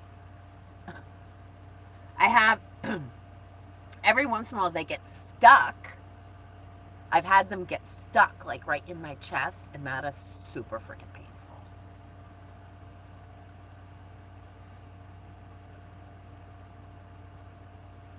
painful. All the time. You didn't realize it was an issue. What wasn't an issue? What was an issue? I don't know. Joanne, talk to me. Oh, couldn't. Okay, yeah. Okay, yeah. I think also, like, the more we relax, our esophagus is really sensitive to our anxiety, our stomach, all of our soft tissues. They're all super sensitive to our anxiety. And so if we are, like, I actually, literally, when I found my voice and stopped not, and learned how to advocate for myself, when I found my voice, it unplugged a lot for me. A lot. And a lot of it had to do with this area, my throat, right? But also my belly and my intestines. Amazing what happens when we deal with the anxiety and know where it comes from and find causes, because all of that does matter. I hate when people say, oh, you don't need to ask why. Stop looking for the, excuse me. But I'll tell you what, when I look for the why of something that I'm doing in order to correct my behavior, that why is usually the catalyst, the answer, right? Like, and then if I know what it is, I can act, my awareness helps me actually do something about it. Oh, yeah. Oh, it's not an issue to me. It's an issue for other people's. Yeah, but Joanne, you're also, I don't know. I mean, I got bullied by it. So it wasn't, like, I didn't have quick-witted responses until I was much older. And then, depending on who's coming at me, when someone starts yelling at me for it, I actually freeze. And I just, everything just, my whole body, everything freezes. Because I'm like, I don't know. Because this just caused me so much cognitive dysfunction. There's no reason for them to be this angry about what's happening. But what's being catapulted at me. I wish people truly understood just how capable they are of projecting their energy onto others. Wow. Yeah. I'm super sensitive. I don't call myself an empath because I realize that's not accurate. But I am super sensitive to people throwing shit at me.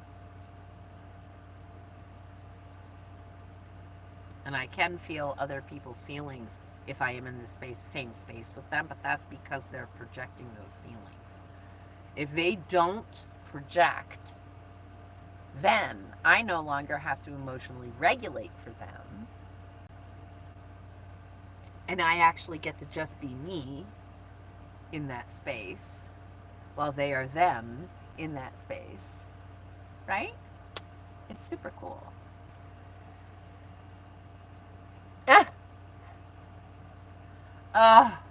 Isn't it wonderful to get it out? It is such a relief. I think people who have stifled them for too long really do not understand the pain they are causing themselves. You know, we get shamed enough in this life that I think it's unnecessary to be shaming each other for our bodily functions. They're just bodily functions. Farts smell, and sometimes so do belches. And a lot of the time, they all make noise. So,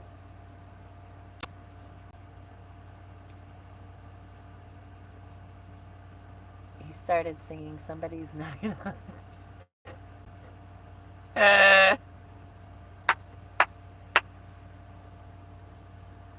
That's funny. I love that. I do that too.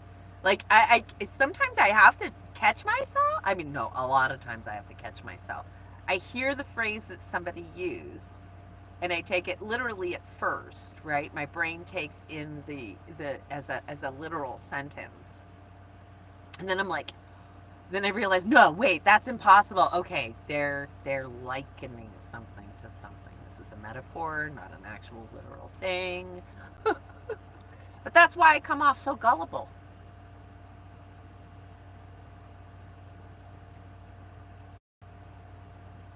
I agree. Being a natural musician. I love it.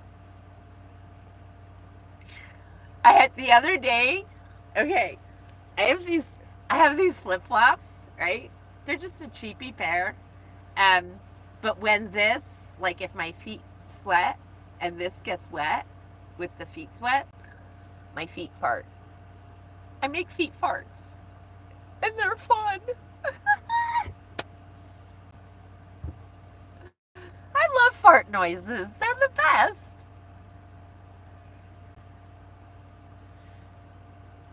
I mean, most of the time I have to say I'm congested from sinuses. So unless it's super pungent and I can smell it through my mouth, right? Because I taste the smell. Whoa. But even then, I'm like, this too shall pass. This too shall pass. This too shall pass. That's what I say about as much as I can. This too shall pass. Oh. So if anybody's got any questions about the trailer, I'd really, put them in the live chat. If you have questions about artwork, put it in the live chat. If you have questions about my traveling, put it in the live chat. Whatever. I mean, I know we having fart talk right now, but it doesn't have to stay fart talk. Although it's fun.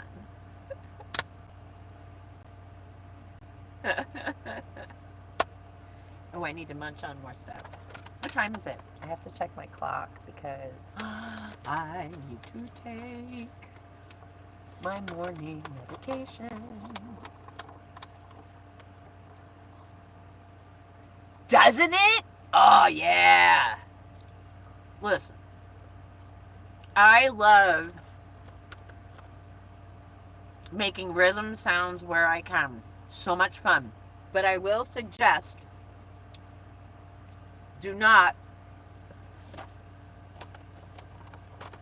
play air drums with a Uniball acrylic ink pen. I ended up making such a mess, and I didn't know I was doing it because my eyes were closed. I did.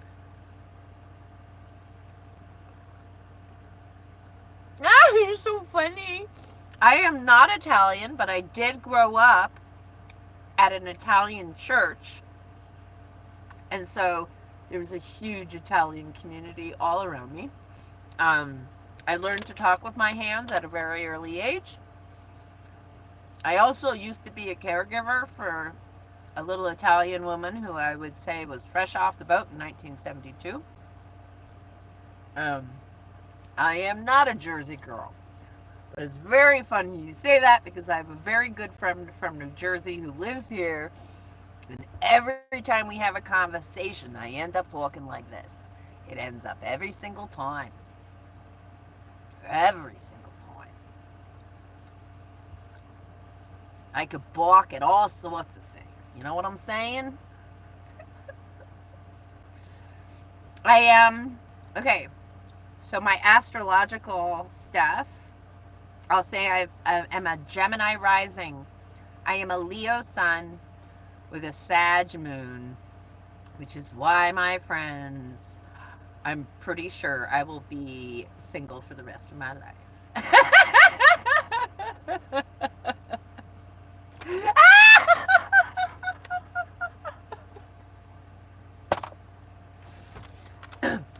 Was it my signs that turned you off, or was it the. No, I'm just kidding. Or the fact that I'm not actually Italian. But I was adopted by Italians. I mean, my little Italian was so amazing. Thank you. Well, I mean, it's my rising, so my birthday is actually August.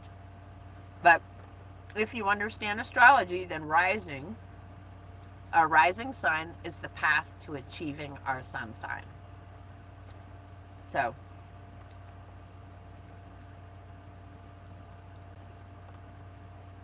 but I also think it perfectly describes my split personality, right? Like, I mean, I called it a split personality growing up, but now I understand that I'm ADHD and autistic. Explains my feeling of having a split personality. I can be honorary. Oh my God. Thank you. So, every morning I would get to work and my little Italian would say, Mari, you a come, a keep a cough, a keep a cookie, yeah? You make a crochet, come a sit, come a make a the couch. She's so amazing. I love that little woman. I just loved her to death. Watching her make pasta from scratch. I mean, the woman would like crack her eggs and go, Maria, you will make the smallest egg in the box, eh? Give me the smallest egg. Maria, you will make me a medium egg. I only need a medium egg. And I would pull out the box. I'm like, dude, you got to show me which one is the small, which one's the medium, and which one's the large, because I can't tell the difference the way you can. She was amazing. Oh, mwah. And she did just leave this planet recently. So, Madalena, she made the most incredible impression on me. I worked with her for 2 years, and I loved that woman with all of my heart. She was just fabulous. I always used to joke, she didn't need a caregiver. She just needed someone she could drag around town.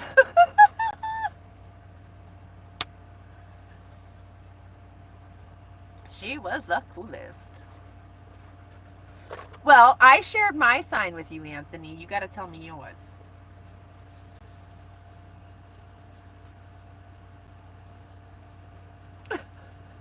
Fair is fair.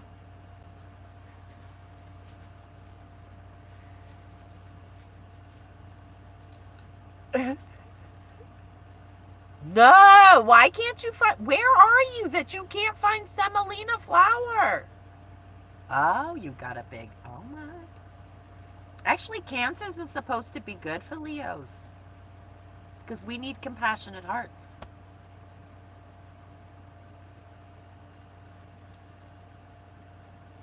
Where is it that you cannot find semolina flour?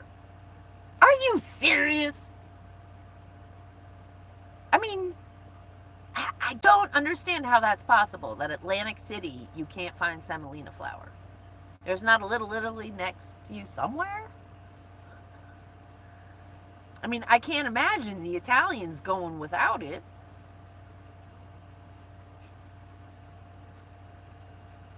Oh, that's... Are you like in a food desert in the middle of the city? I hate shit like that. That is so upsetting to me. I've been in places like that, and it's like, people are like, how? You can't be in a food desert. You have all these stores. Yeah, but if all you can find is processed foods, then you're not, can't, yeah. Yeah, I get it.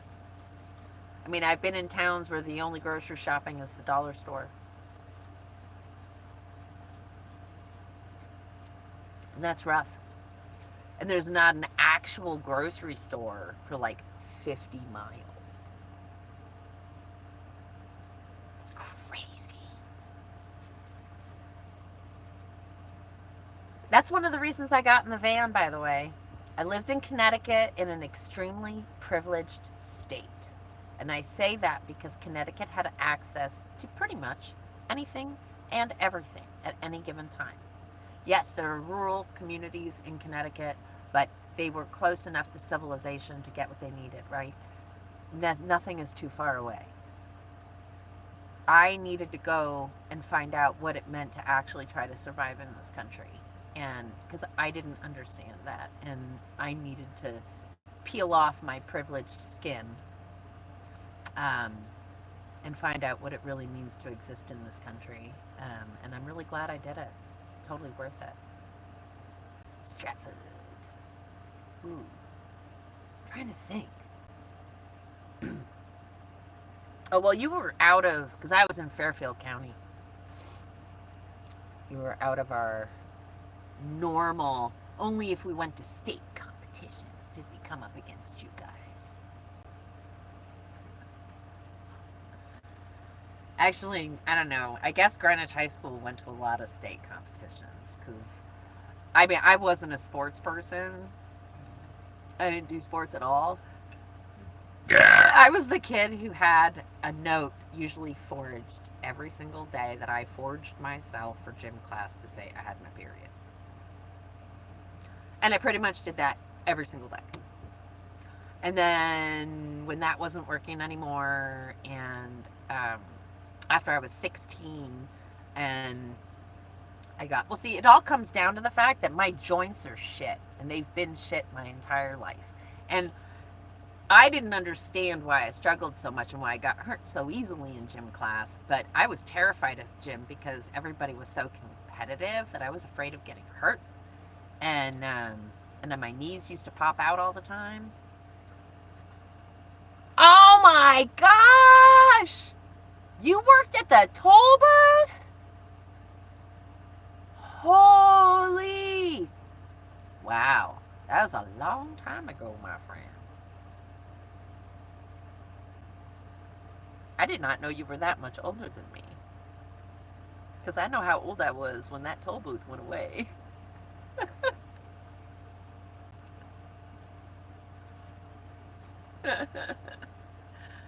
Oh my gosh. Wow. Blast. That, you know, like that sort of thing, like blast from the past. Yeah, small world. For sure. Although that toll booth was always the marker for us. We were almost home. Right? Because like we would, well, this was back in the days when I used to drink. And in my early 20s. And when I was waiting tables, I was a server in Stamford, right? And then we would all, after the restaurant closed, pile into people's cars and all go to Portchester to finish the party. You know, we'd go to the after work party in Portchester, New York, or in Larchmont.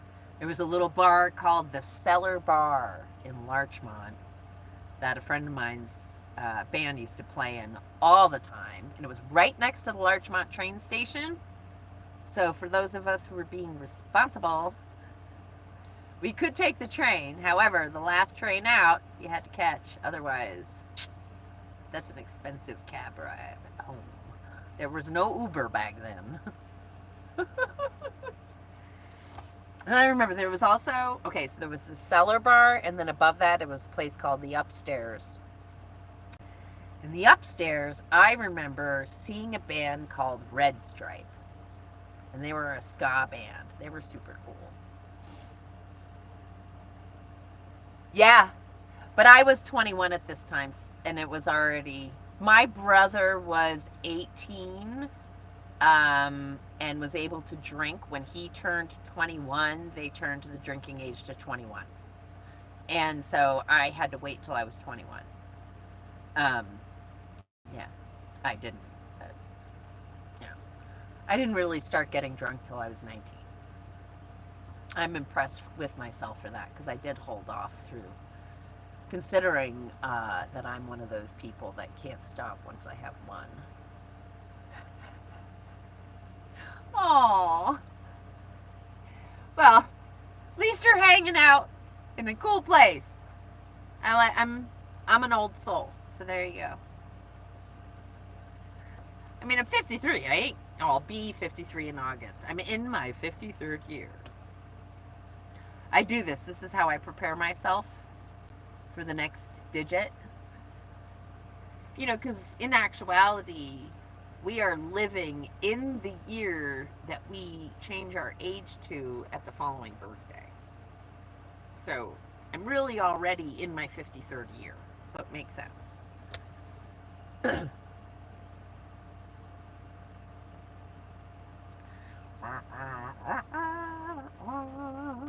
So after I post this live, because this has to like all process and do its thing, so it usually doesn't post until the next day.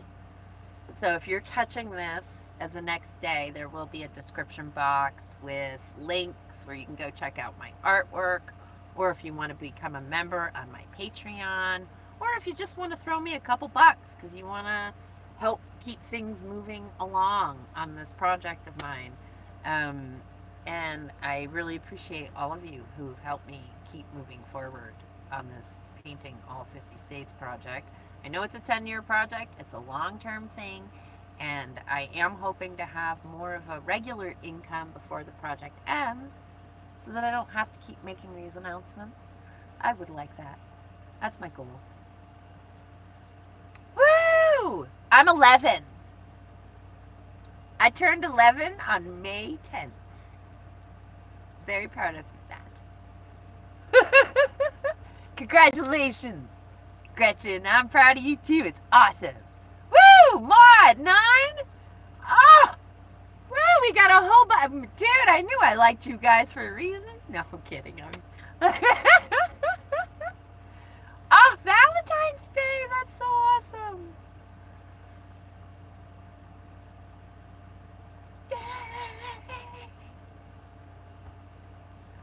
I love it. I love it. I love it. I love it. I love it. I love it. Because it's so amazing. I mean, I'm one of those people who can't just have one, so it's just dangerous for me to even touch to begin with, right? So I can't be the normal person ever, which is fine. I don't need it. And I'm so happy to know that I don't need it. That's right. Sobriety Club is a really cool club to be in, I gotta say. For sure. I like it. I couldn't do this. I could never have taken on this project, traveling all 50 states in a vehicle like this. I would have been dead. Or killed other people. Right? Like, how super irresponsible. I couldn't do that.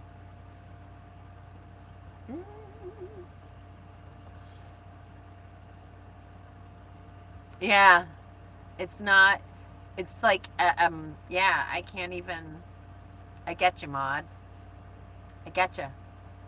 I mean, I love the fact that today I have been healed from my desire to drink. I don't have ever a desire to drink, which I am so freaking grateful for, because I absolutely love this life that I have to live.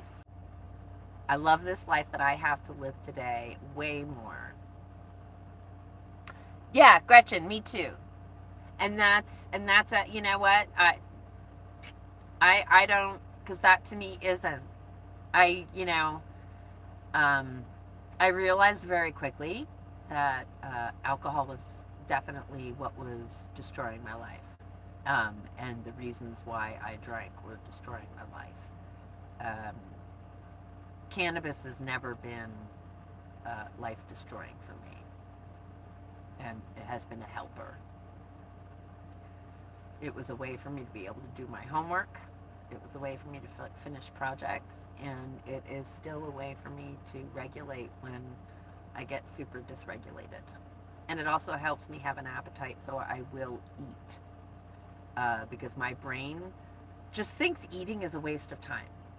It's not like it's a get skinny thing. It's like, how much time is it going to take for me to chew and finish that meal? That's just way too much time. That's what my brain does. It's stupid, but it is what it does. Yeah, you're right. You wouldn't be able to. I get you. And it doesn't agree with everybody. That's what, we all have different chemical makeups. That's the thing, right? Our body chemistry is our body chemistry. What works for one person does not work for the other. Good for the goose, good for the gander is probably a biggest bullshit line ever. Right? It's not just about the sexes. It's literally person to person. It's not fair to say that one thing. The only thing I could ever say is good for everyone to consume would be love. It's the only thing that's good for absolutely everyone to consume. Love. Because when you consume it, you can't help but give it. Especially if you have gratitude in there somewhere. Super cool. That's about the only thing. Because, when you accept that, then everything else that's good that comes with it, right? And water. Yeah, well, water's a pain in the ass.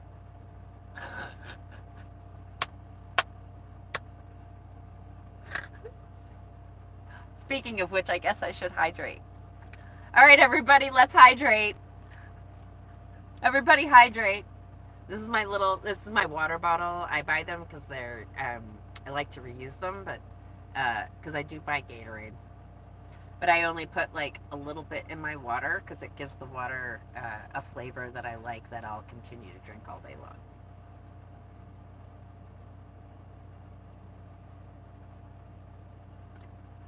Hydration. Hydration Nation!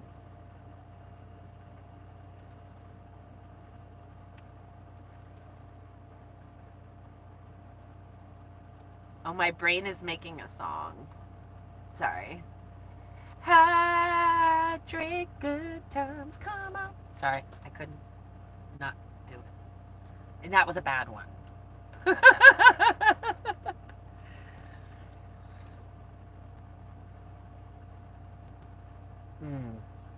Oh, see, for me, it's never been about enjoyment. And that's the thing I think that people don't always understand. Those of us who use it medically oftentimes do not get that kind of a reaction from it. I do not get psychedelic reactions from it. It is very much medicinal for me. I don't get what people call a high. It doesn't happen. Oh, you cook your own edibles. Brilliant. That's what I'm hoping to be able to eventually do for myself. Because then you can truly control portion and dosage. Because I do not need a lot. And that's, it's basically, they consider it, they would call it microdosing, whatever, but it's a little bit at a time, so it's not meant to be. I don't want to be out of control. Okay? I absolutely hated what happened when I got drunk. Let's be clear. I did not like being out of control.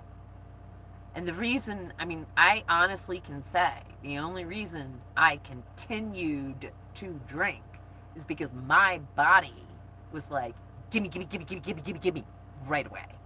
It was just right away, gimme. So, yeah.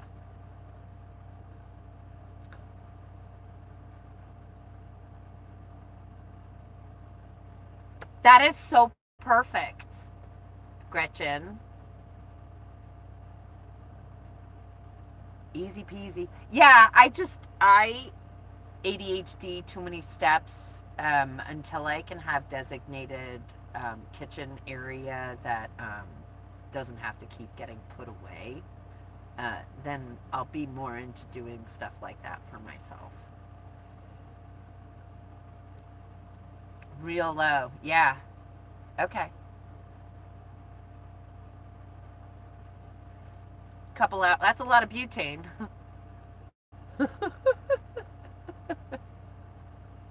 Ooh, tiny crock pot. That I think I can manage.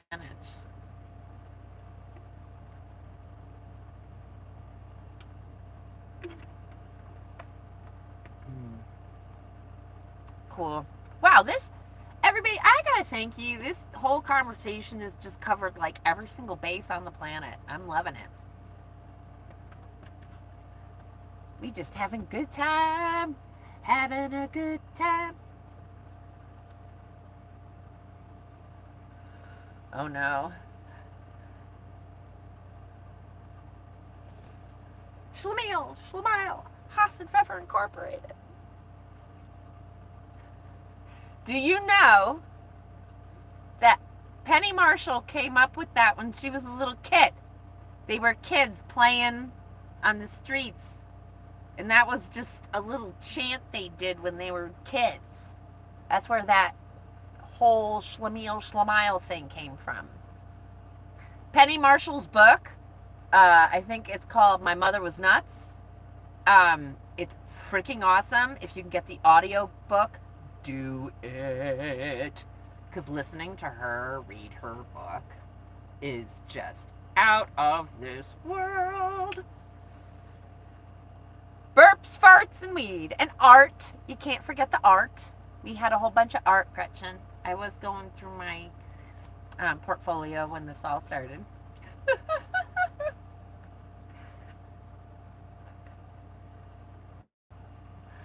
I know, you learn a whole lot.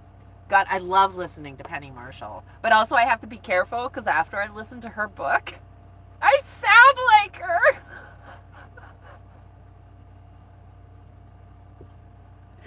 For like a ridiculous amount of time.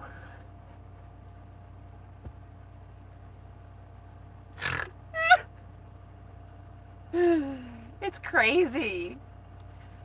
Absolutely crazy. Yeah.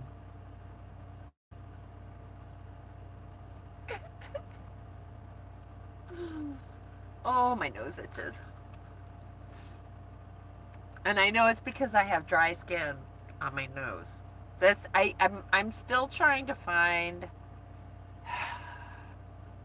a lotion. Myrna. I know. Moina? Moina Toina.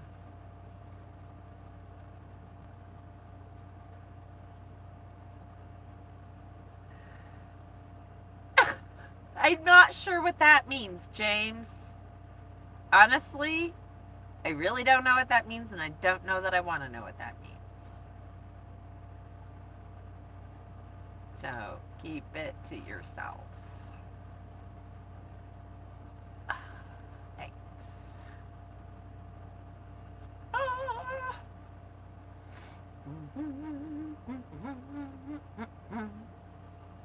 Oh, thanks. Appreciate it. My brain came up with like 50 things that could be, and none of them were good. So, if you had a positive thing, it's different.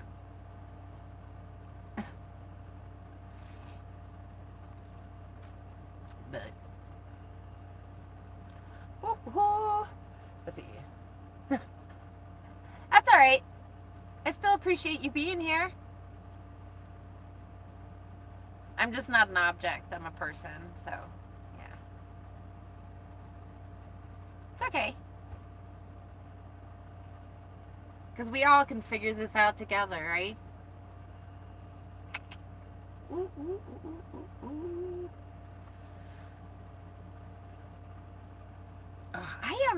My skin is so dry. Well, I know why. I mean, it's partially because I suck at hydrating, but being in the desert in the summertime, we haven't hit the monsoon season yet, so we haven't gotten any humidity in the air. And I definitely do not consume as much liquid as I should.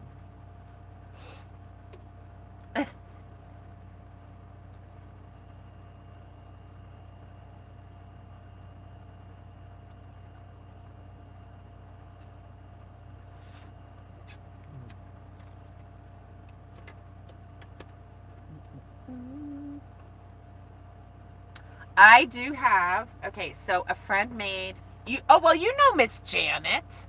You know the real Miss Janet. She made it and she gave it to me. She didn't make it for me. She already had it made. This tallow and beeswax with a little frankincense in it. I do use it, but there's so little of it that I'm really sparing about using it. I just use it when I absolutely need my skin to feel really, really good. Because I once I'm out of it, I'm out of it. My favorite has always been, and by the way, still is, the MyShell fruit enzyme, and oh my god, fruit enzyme hydrating mist. But it's made with like guava fruit extracts and goji berry fruit extracts, and it really super hydrates and refreshes the skin. It's liquid. It's not a cream. And so, and it does come in a mister. Mine gets plugged up all the time because I don't use it frequently enough. I do, again, only use it sparingly, but I put it on. Usually I really saturate my face with it before my shower. And then as the steam of the shower is doing its thing, right, I don't let my face get wet until closer to the end of the shower, and then I let the water rinse it, and sometimes I'll use a washcloth and just lightly abrade it, right? And then as soon as that happens, then when I get out of the shower while my face is still wet, I put on a little bit more. And it really lasts. I mean, it's fantastic. I have found that doing this, like if I don't wash my face, say for 3 days, like don't do a thorough wash, because I'm in the van and that happens, my skin stays nice. And I really love that. It takes a while for the dry skin to start to appear.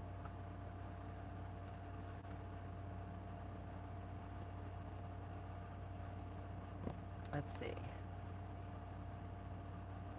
Yeah, straight tallow. I need to get me some. Olives and cocoa butter are great for the skin. Eat the olives, put the cocoa butter on the outside.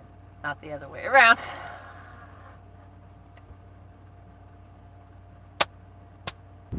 Yay, I made it back. Sorry guys, Yay, I made it back. Sorry guys, I forgot to put the fan on my phone, so it overheated. But it should be fine now. I have a fan on it.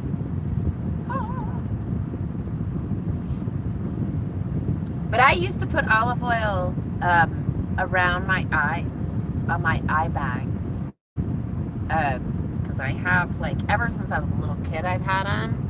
I just have super bags, and it actually really helped to keep the puffiness down. I get into things for a little while, and then I just completely stop doing them because, you know. But yes, I can't eat olives as olives, but I can. So like I have food sensitivities, but like, so olives, I know. All right, here we go.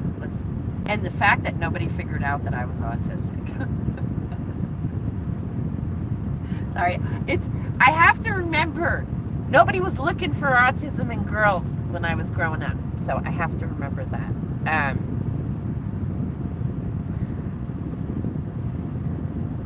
Yeah. Anthony, you make me laugh all the time.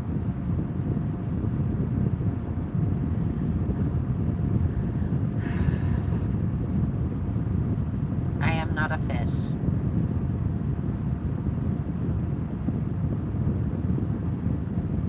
Because I cannot see without them. I need to be able to read what you all are writing. If I don't have these on, I cannot read the words and answer your questions.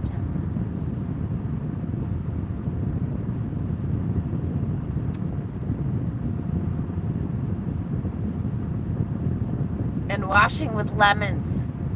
Because yes!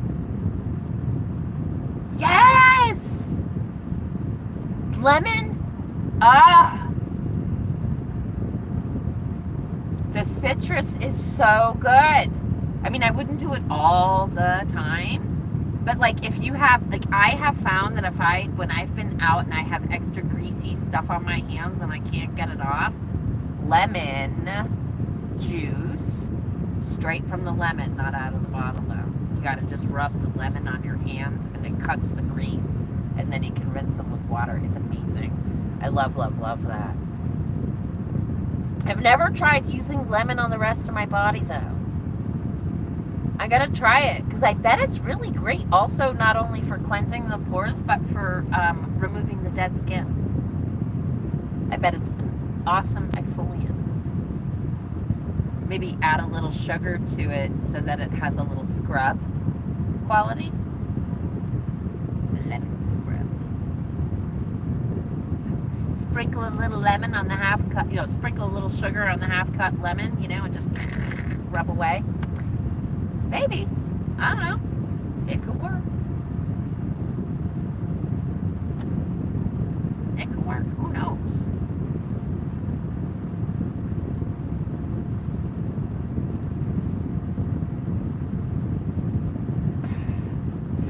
Okay.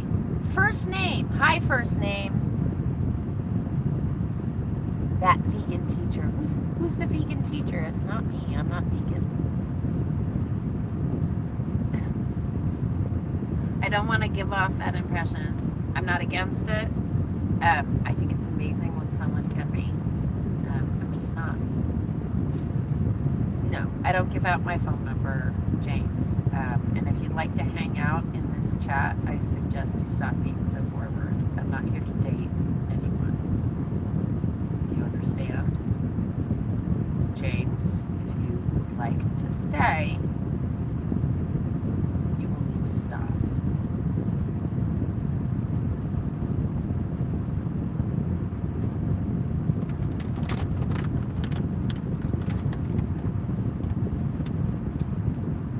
So everybody, I have been on here for quite a while.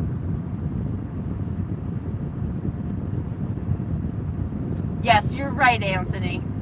Yes, it does.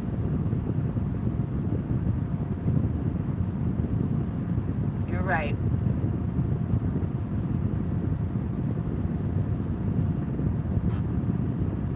I know, I just have this silly little thing. I really just like to be respected as a human being. With a brain.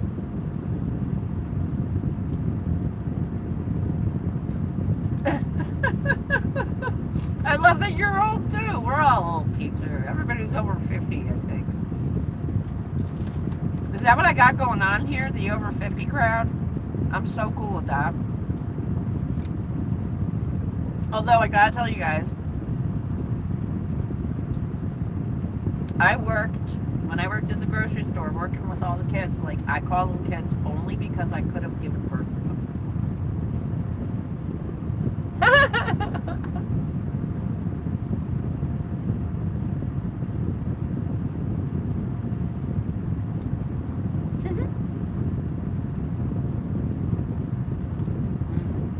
I don't remember where I was going. My brain farted, and whatever I was thinking just ran right out the door.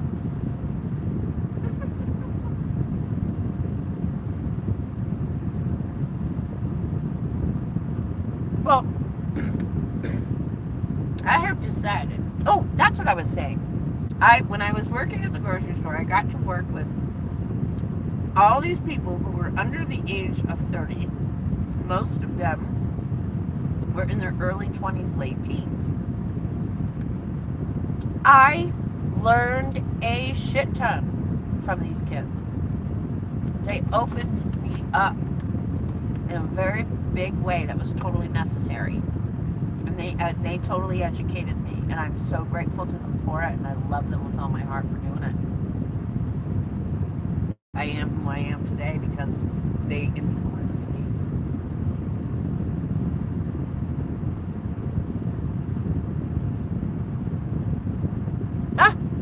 They knocked down, wait, They knocked down your school to build the old school? Oh.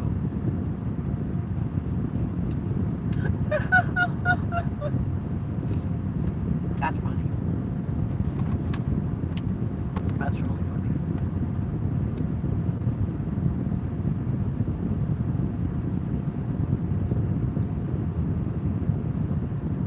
Well, I could even put some real food in my belly besides just munching on bacon. James, that's awesome. I promise to put my links in the description of this video once it gets posted. You can check out my PayPal, my Cash App, and my Venmo. All those links are in most of my YouTube video descriptions.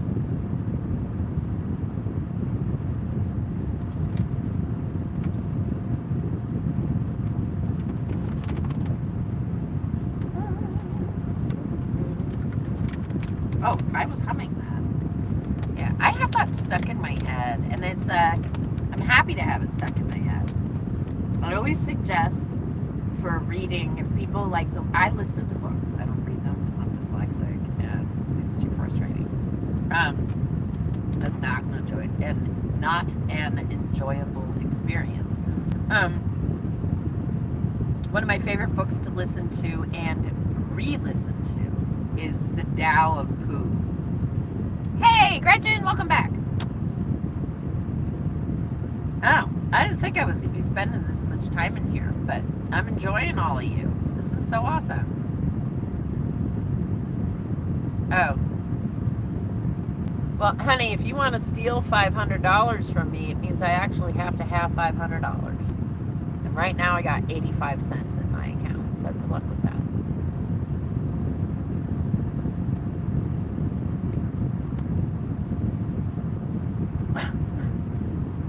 Oh. Wi-Fi. I know, I have to say, the one reason I do like doing these lives on my phone is because I do have unlimited data on my phone. And I don't have to worry about anybody hacking me because I'm not on a public Wi-Fi. And I don't ever go live or online on public Wi-Fi's. It's always on a protected server.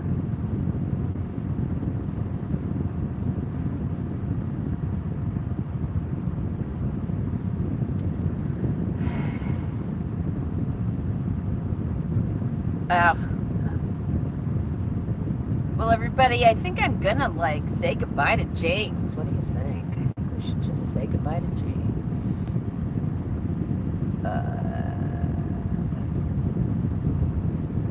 Let's see. How about, what do we say? Do we put them in a timeout? I think we put them in a timeout.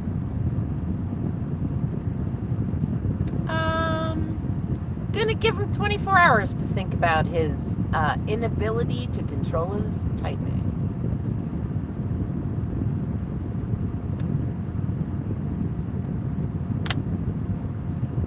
All right, here we go. Woo! Yay! Thanks, Anthony. Sometimes I do make good decisions.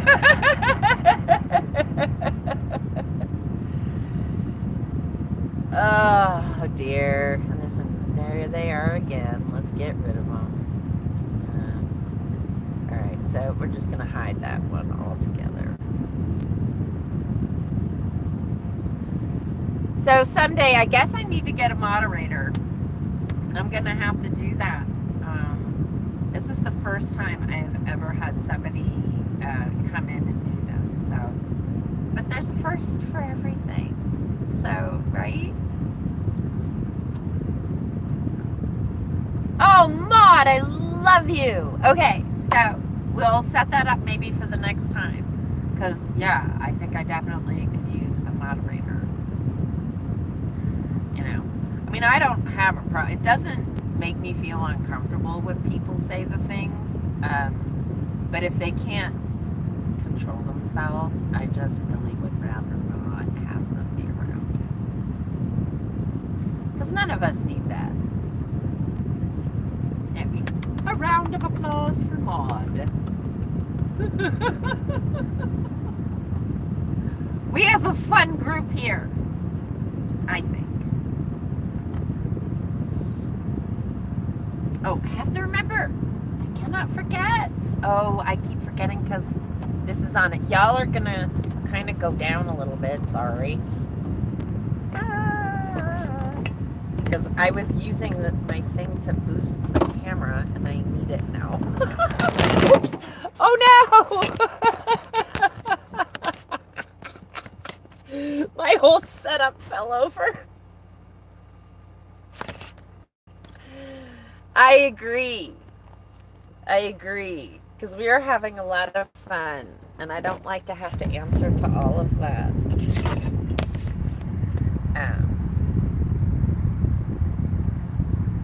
Oh, so sorry I dropped you. I'm so sorry, yeah? Please, make you forgive me, yeah? So that was really bad. That was like a combination between Most Happy Fella. So Anthony, you might know Most Happy Fella. Gretchen, you might know Most Happy Fella, the musical. And there's a song he says, happy to make you acquaintance. Yeah.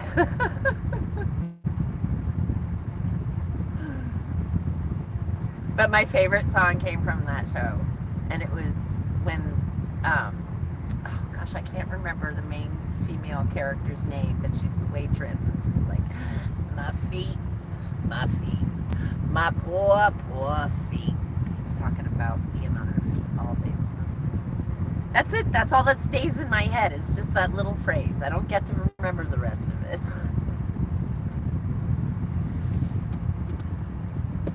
There we go. So I gotta do this. I'm a little late doing these, but I'm glad I remembered at all.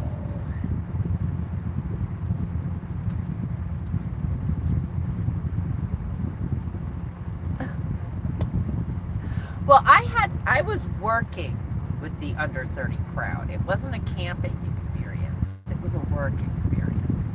And so it was a very much a controlled environment, but also just a really special group of people because it was a health food store. So everybody who went to work there just kind of had similar thinking as far as like how they wanted to see the world be, right? And they really just helped me understand a lot of stuff that I just didn't learn growing up and that I needed my mind opened up to. But when they went out and did their thing, I did not join them. So I don't know that I could camp with them for more than a weekend. But yeah, I get you.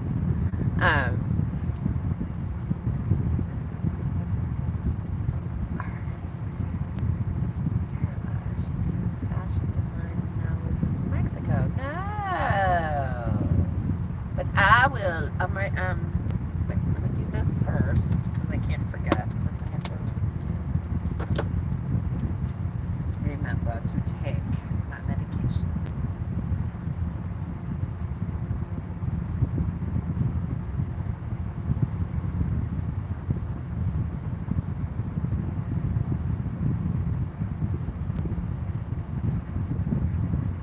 There we go. I mean, I have so much trouble just swallowing the tiniest stupid pills. But I'm hoping, I mean, the anti-inflammatories don't do all that much.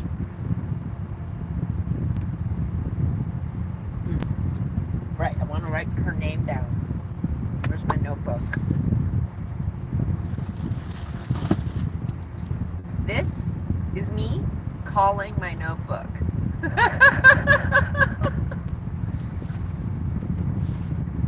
I promise you, it works.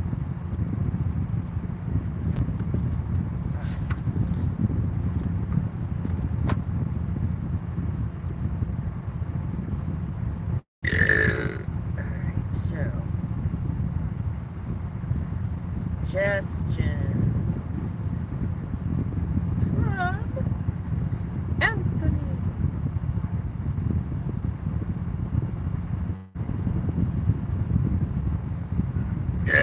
Oh.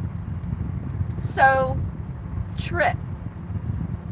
My brain is still going to airplanes. And not because you travel on, but because, why do I feel like Trip is the name of somebody who had made airplanes or owned a company of a fleet of airplanes or something? I don't know. My brain is like an old memory somewhere. And the reason I think I remember it is because Diego Rivera did a huge mural in the lobby of, Pan Am! I think it's the Pan Am building. Trip. That's the connection I'm making. You're probably not related. It's probably common enough, but that's the fun little connection my brain just made. And it's a massive, gorgeous mural. I don't know if it's still there, right? Because I don't know if the Pan Am building is still there or not.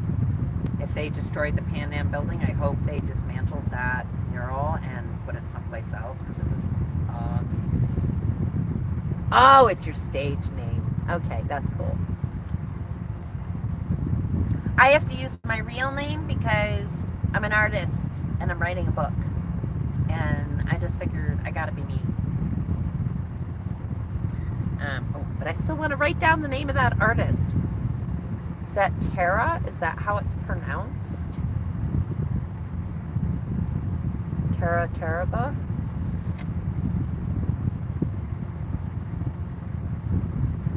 R.T. Reed?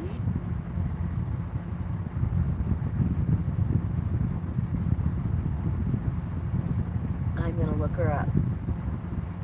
I'm gonna look it up. Yeah, he did. I mean, the Diego Rivera, the mural. I mean, he's one of those people, like, right? Like, I'm like, oh my God, disgusting human, but what an amazing artist. I don't know. I wasn't a fan of the way he lived his life. But his art is like out of this world, and yeah. And I mean, just the influence he had, as far as just being able to lift up other artists because of his introduction, right? I mean, would we know about Frida Kahlo if she hadn't been with him? Right? Would we even know about her? It's what you wonder. She was his female counterpart for a very long time.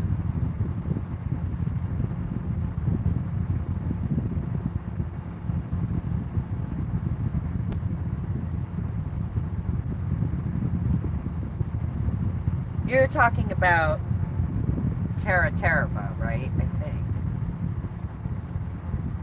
Oh yeah, he treated her like garbage. That's why I said he was a disgusting human being.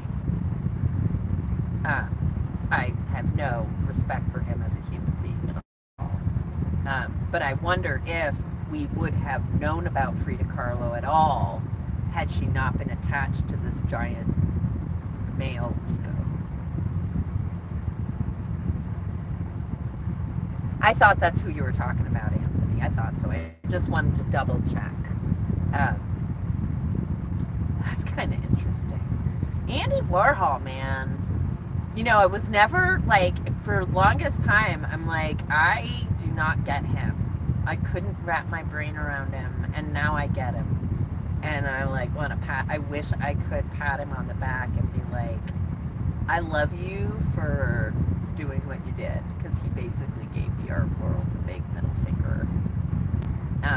Because there was some pretty serious garbage going on. And voice to it.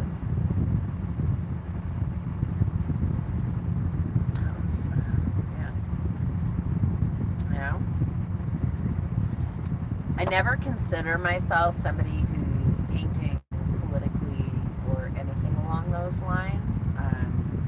But I did have a friend who's made it very clear to me that my decision to leave in 2020, whether I like it or not, has me working this decade-long project during a time that we are experiencing turmoil and change. And yeah, it's pretty incredible. I don't know that my artwork necessarily expresses all of that, but my writing does.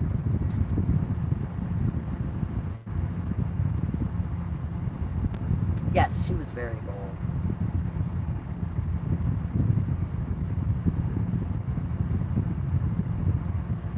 You know what? It sucks, right? Like, every time I think about it, I'm like, we wouldn't.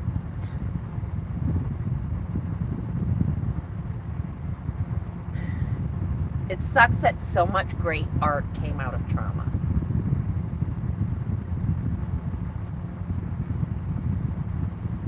It really does. Even for myself, I began working on paintings because I was dealing with my trauma. Yeah. I don't know how my art is going to grow and change, you know, as time passes. Yeah. You know, and trauma it's not that trauma creates it, it's that it inspires it, right? Because we're looking for a way to heal, a way to voice our experience. And so art is our voice in so many ways. Ooh, wow, really? That's interesting. Yeah, same with songwriters. You know, and but then there's also those, like, I mean, I don't know. Jimmy Buffett wrote some pretty awesome stories, too, that were tragic. And I consider him a troubadour of his time.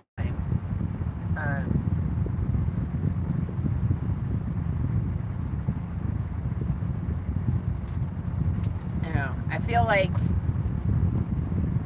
I think what happens is that drama is what creates attention for people. People don't pay attention to things when things are just happy, pretty, and going along fine. They only really pay attention and gawk and stare when it's a massive shift or a massive change or a massive kind of trauma. Ooh. Writing that down too. I love to find new people.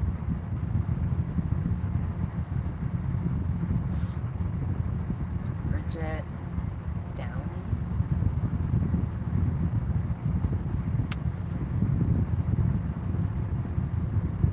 Yeah, I refuse to be a rage farmer or a drama farmer. That's why you rarely see me baiting people with the titles of my videos. I don't play along with that game. When I title my video,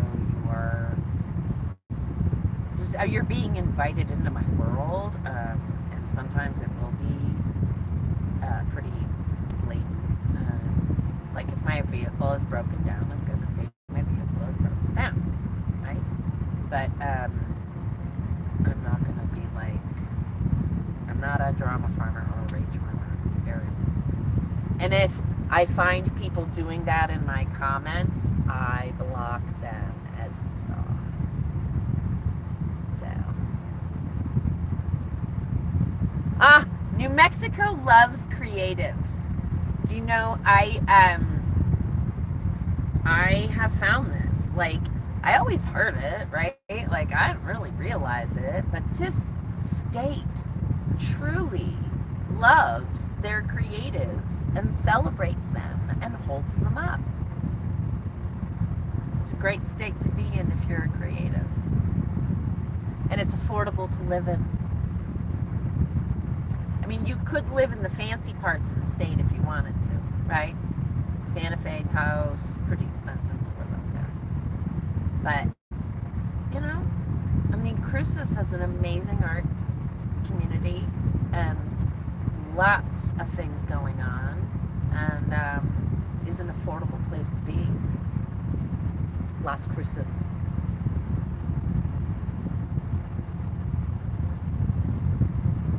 Yeah, I actually ended up unfriending people because there was so much of that going on TikTok. I had to thin out my friends list. It was a bummer. But it was just, I don't like to listen to gossip. And I'm not crazy about people belittling each other on these platforms. It's not cool.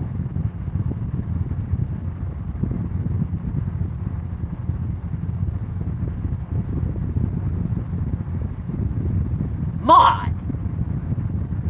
Are you shitting me?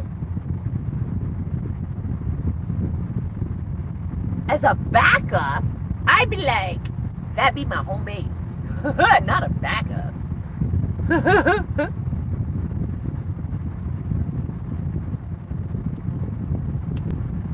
Hey, you know what? This is the land of enchantment. And it's not about being in paradise. It's the fact that this landscape is enchanted. It is so beautiful, and the light is in constant change. And it's just the colors and the shifting that goes on constantly is just so beautiful. And the energy that comes out of the earth here is like, wowzers.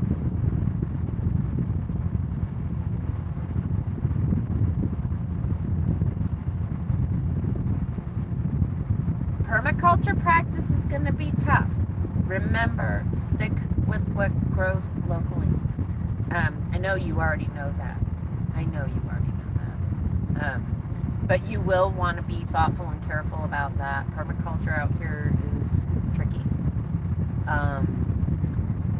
You have to look at water collection laws, because irrigation is a big deal here. Texas owns the water rights to the state of New Mexico.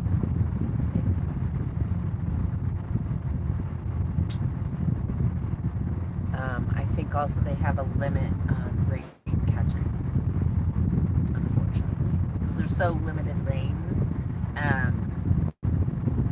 that all that runoff is counted on for the agriculture downriver.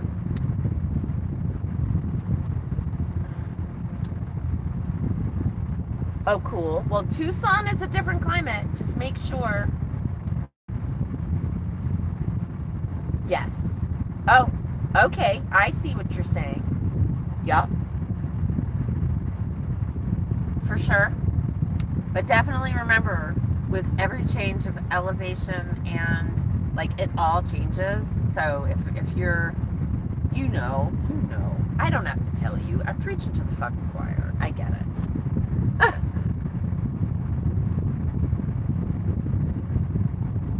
You'll want to check it again because it always changes.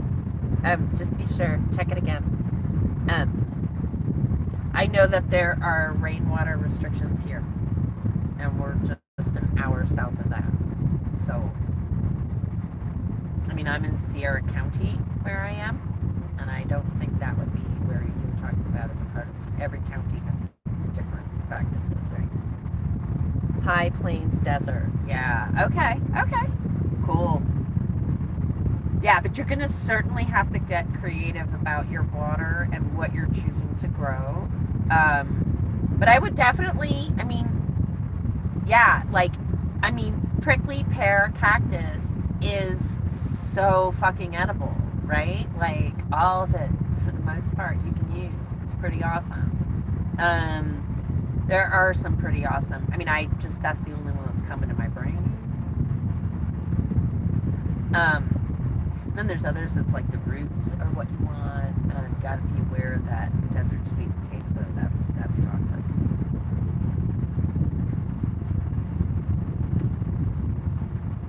That's so cool. Yeah, it's wild. Like I'm missing. Oh, there it is. chair got all loose and wonky. I needed to tighten it.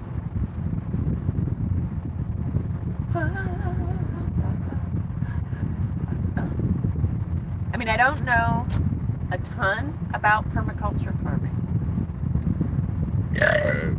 But I worked at a greenhouse for a couple of years in Connecticut, and I worked at a health food and wellness store also that focused on purchasing responsibly grown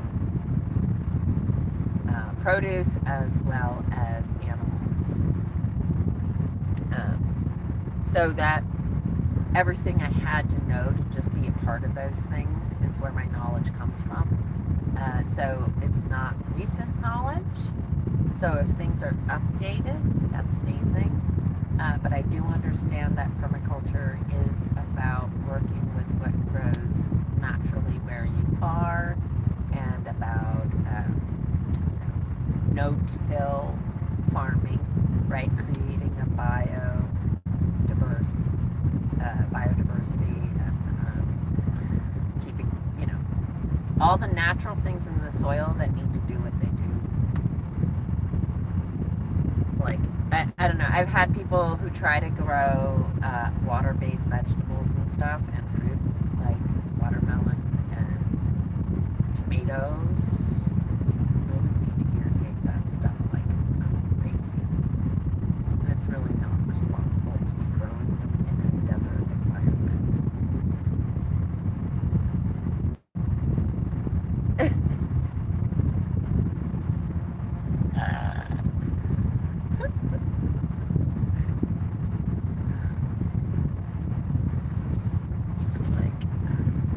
Feeling super goofy.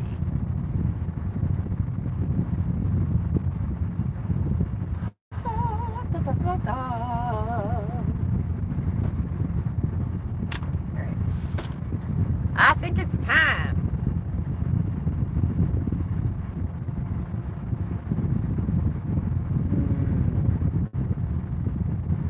Yeah. But, I would also suggest, you got to check out the property, because depending on its elevation,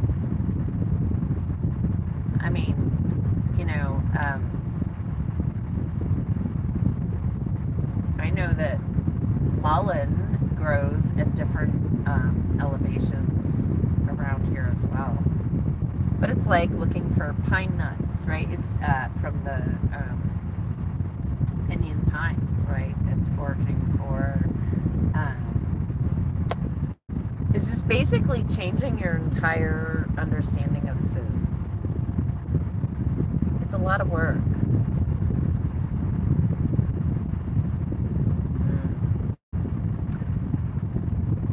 Now,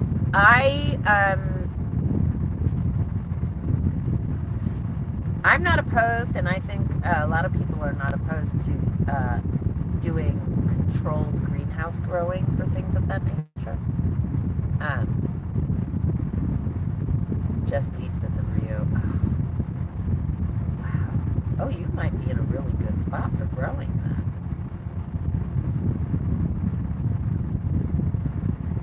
If you're in the floodplain, you do have to deal with water, but if you're in the floodplain, that's super fertile soil down there.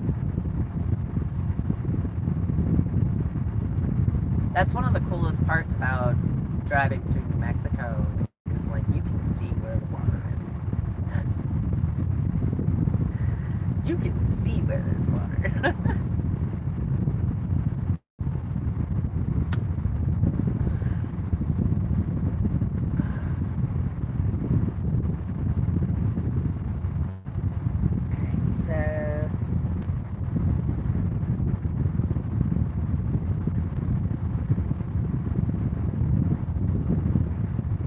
Which mountain range?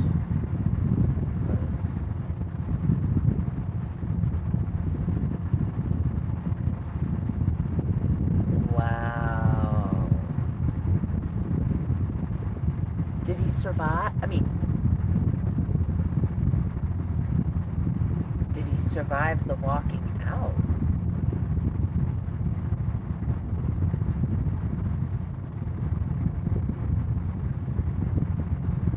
Oh, yeah, I know exactly where that is, Maud, and it's absolutely gorgeous there. The Bosque Wildlife is like you're like in the bird migration path right there. You get to see all the amazing birds. Wow. That sounded a little throaty, but wow, Anthony, that's pretty incredible. And I'm so glad to hear that he thrived. So glad to hear that he thrived.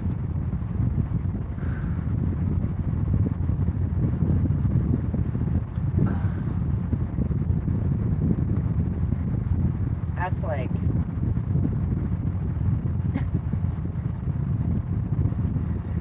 anybody who walks out of something in the desert and actually survives their escape deserves medals upon medals of survival awards, as far as I'm concerned.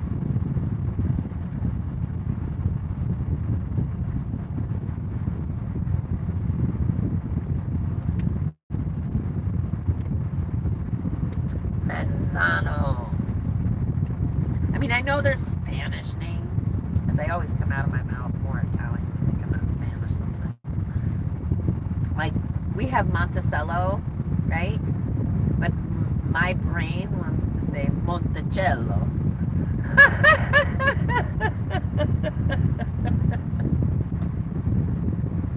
And I want to drag out the L, because it's a double L.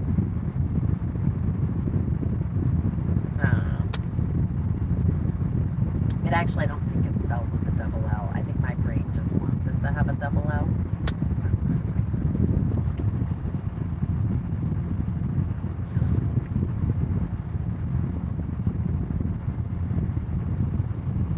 Wow. Hey, you know what? I mean, a lot of us are. I don't intentionally live under the radar, but I tend to be under the radar just because I'm not counted amongst anything at this point. So weird.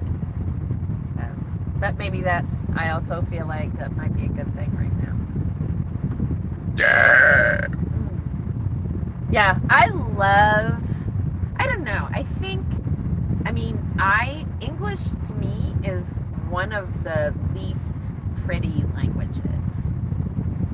It just doesn't have lyrical quality to it the same way.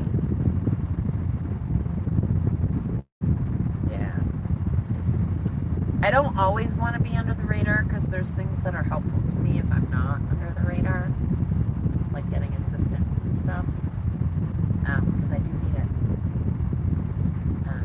I didn't try to get to this point in my life. My body just got me here. You know, I worked until I broke.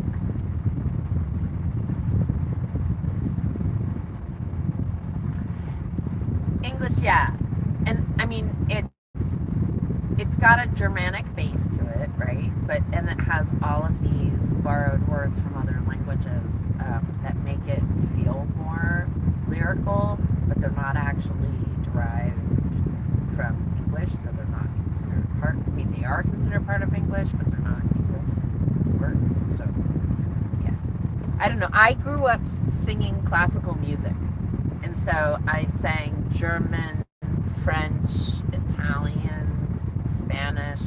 I even sang Polish at one point, which was really hard. I only learned it for a brief period of time, and honestly, it would take a while to bring that back.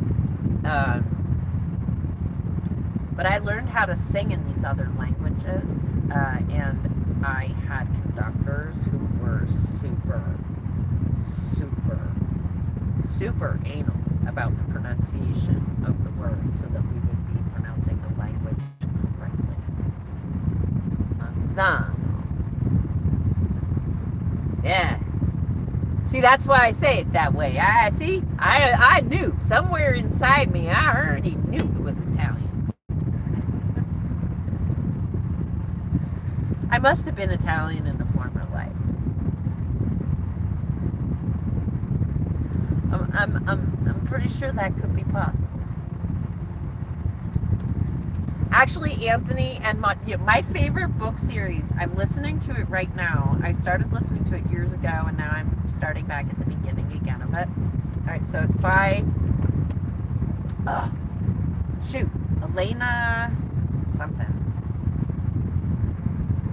But the book is called, the first book of the series is called My Brilliant Friend.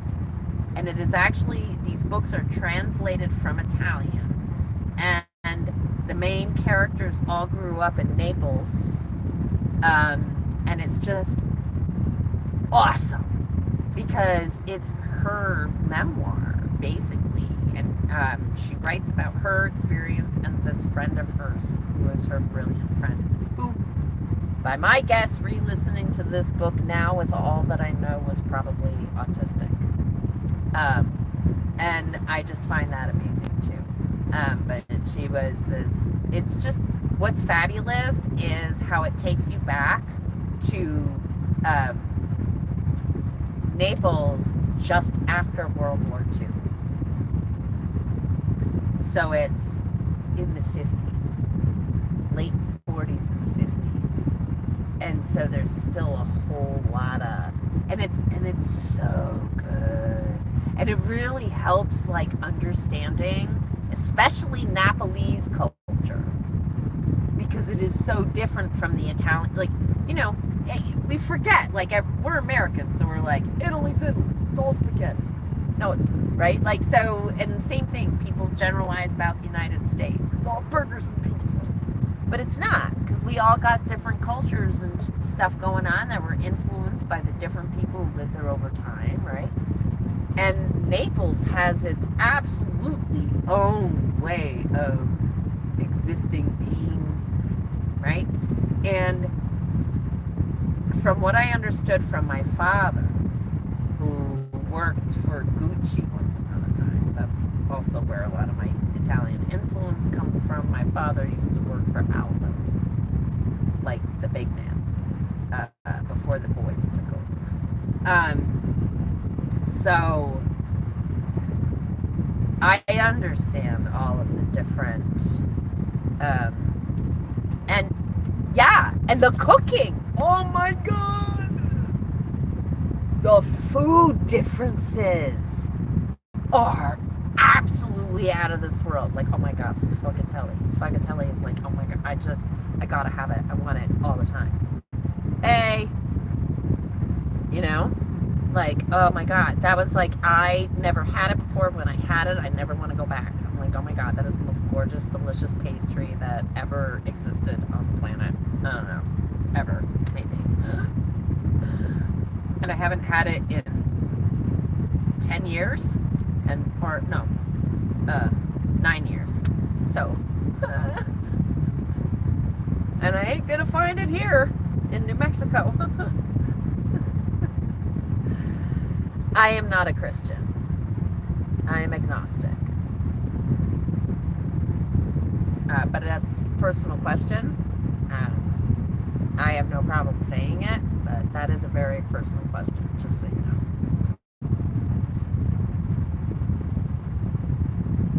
Is it really? Wow! I did not know that. I love learning stuff like that. That the Argentine tango came out. I don't know, Naples to me, like, my dad used to say it was a real insult to say you were from Naples. Like, the big thing was to say if you were, and I get it now that I've listened to this book, but I also, like, understand now, it was very much an insult. It was like pushing down on the poor of the country, really. People considered people from Naples to be uncivilized. So, they didn't like you, they'd say, fun up, go off to Naples, right? Like, I'm sorry, I shouldn't have done that, but, like, let's put that in quotation marks, because I didn't mean to do that to anybody. And I'm saying all of that in quotation marks, because yes, it was very much considered an insult, that much I know, and that's probably what drove me Also getting to know Madalena. So Madalena would say stuff to me in her dialect, right? And then I would go home and say it to my dad, who spoke formal Italian, and he'd be like, "Oh, that's not Italian." I'd be like, "Well, it's spoken in Italy, so it's got to be coming from it somewhere." But then, listening to this book, she talks about speaking in dialect versus formal Italian. And that was something new for me to truly understand and learn. So I absolutely love that book for that. It's called My Brilliant Friend. I do know a lot about Italian culture. I love Italy. There's a couple I follow. They're called Luca and Sarah. They just bought, past couple of years, in Sicily, on the island. They bought an old olive grove, which they are restoring, and there's like thousands-year-old olive trees on this farm. It's absolutely amazing. I want to go there just so I can hug this olive tree. And then they also bought a house in the town, and they're actually trying to populate this village, and so that when you go to their channel, they even have videos that show you what's for sale in the village. It's pretty cool. They're looking to rebuild that community, and I just think it's pretty awesome. I love Italian. If I could move to Italy, I would. That's actually one of my places of choice. I would love to live on the island, on the Sicilian island.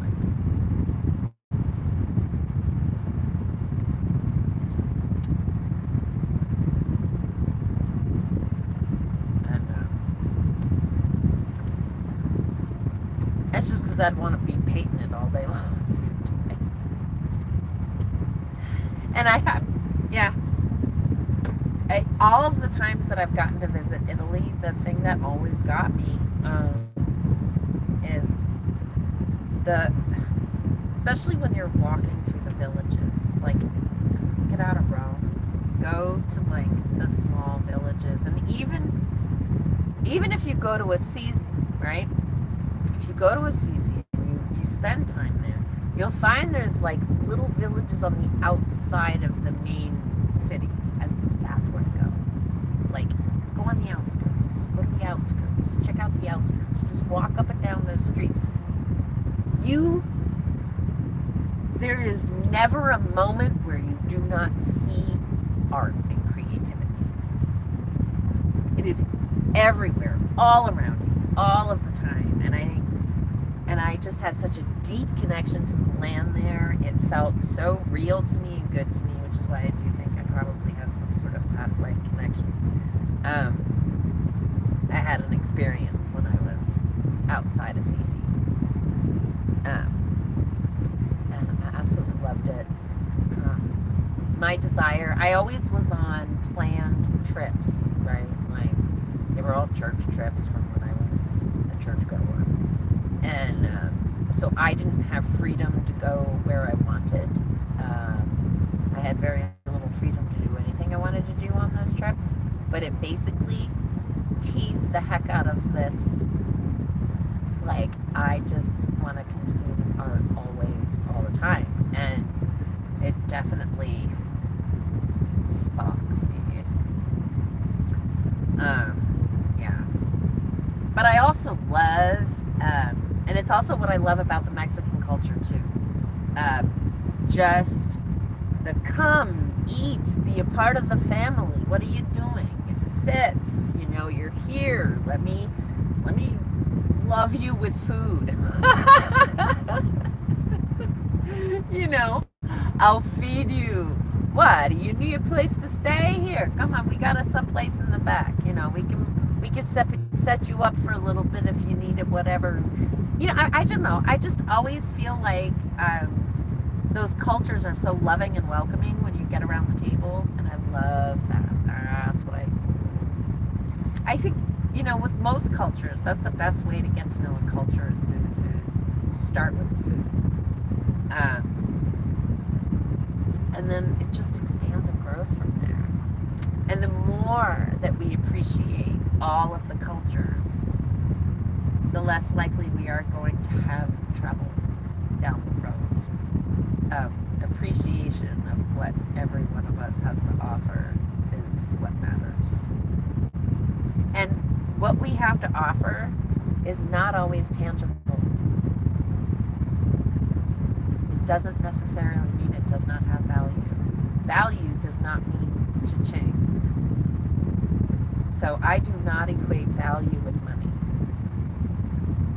And I'm continuing on that path. Value comes from within. And yeah, that's the basis of it. So I find value in learning and immersing myself in other cultures.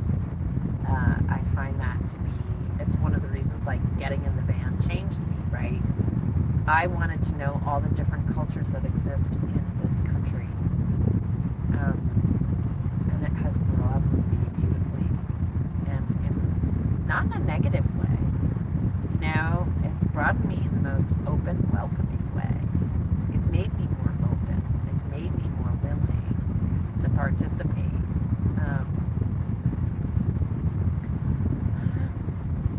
You know, I think if we pigeonhole ourselves into one place and we never expand ourselves beyond that place, we do ourselves a disservice. We don't have to travel in luxury. We don't. We don't even have to go very far often. You know, like, I don't know, a lot of cities have cultural districts. And so you can make your way through all the different districts if you're in a place that has that to offer. And I think one of the things that makes this country so beautiful is all of its mixed cultures. Yeah, so I want to celebrate that. It's one of the reasons I love to travel, and it's what keeps me wanting to learn and keeps me wanting to keep moving forward on this planet.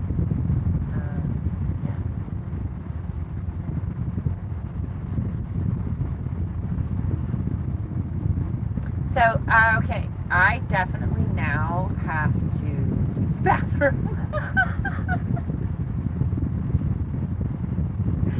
So I am going to turn off this live. I am going to get on with my day. I have so enjoyed my morning with all of you. This has been so awesome. Anthony, Gretchen, Maud, you guys rock. Joining me this morning, and I appreciate all of you. And Maud, I will be in touch with you about the whole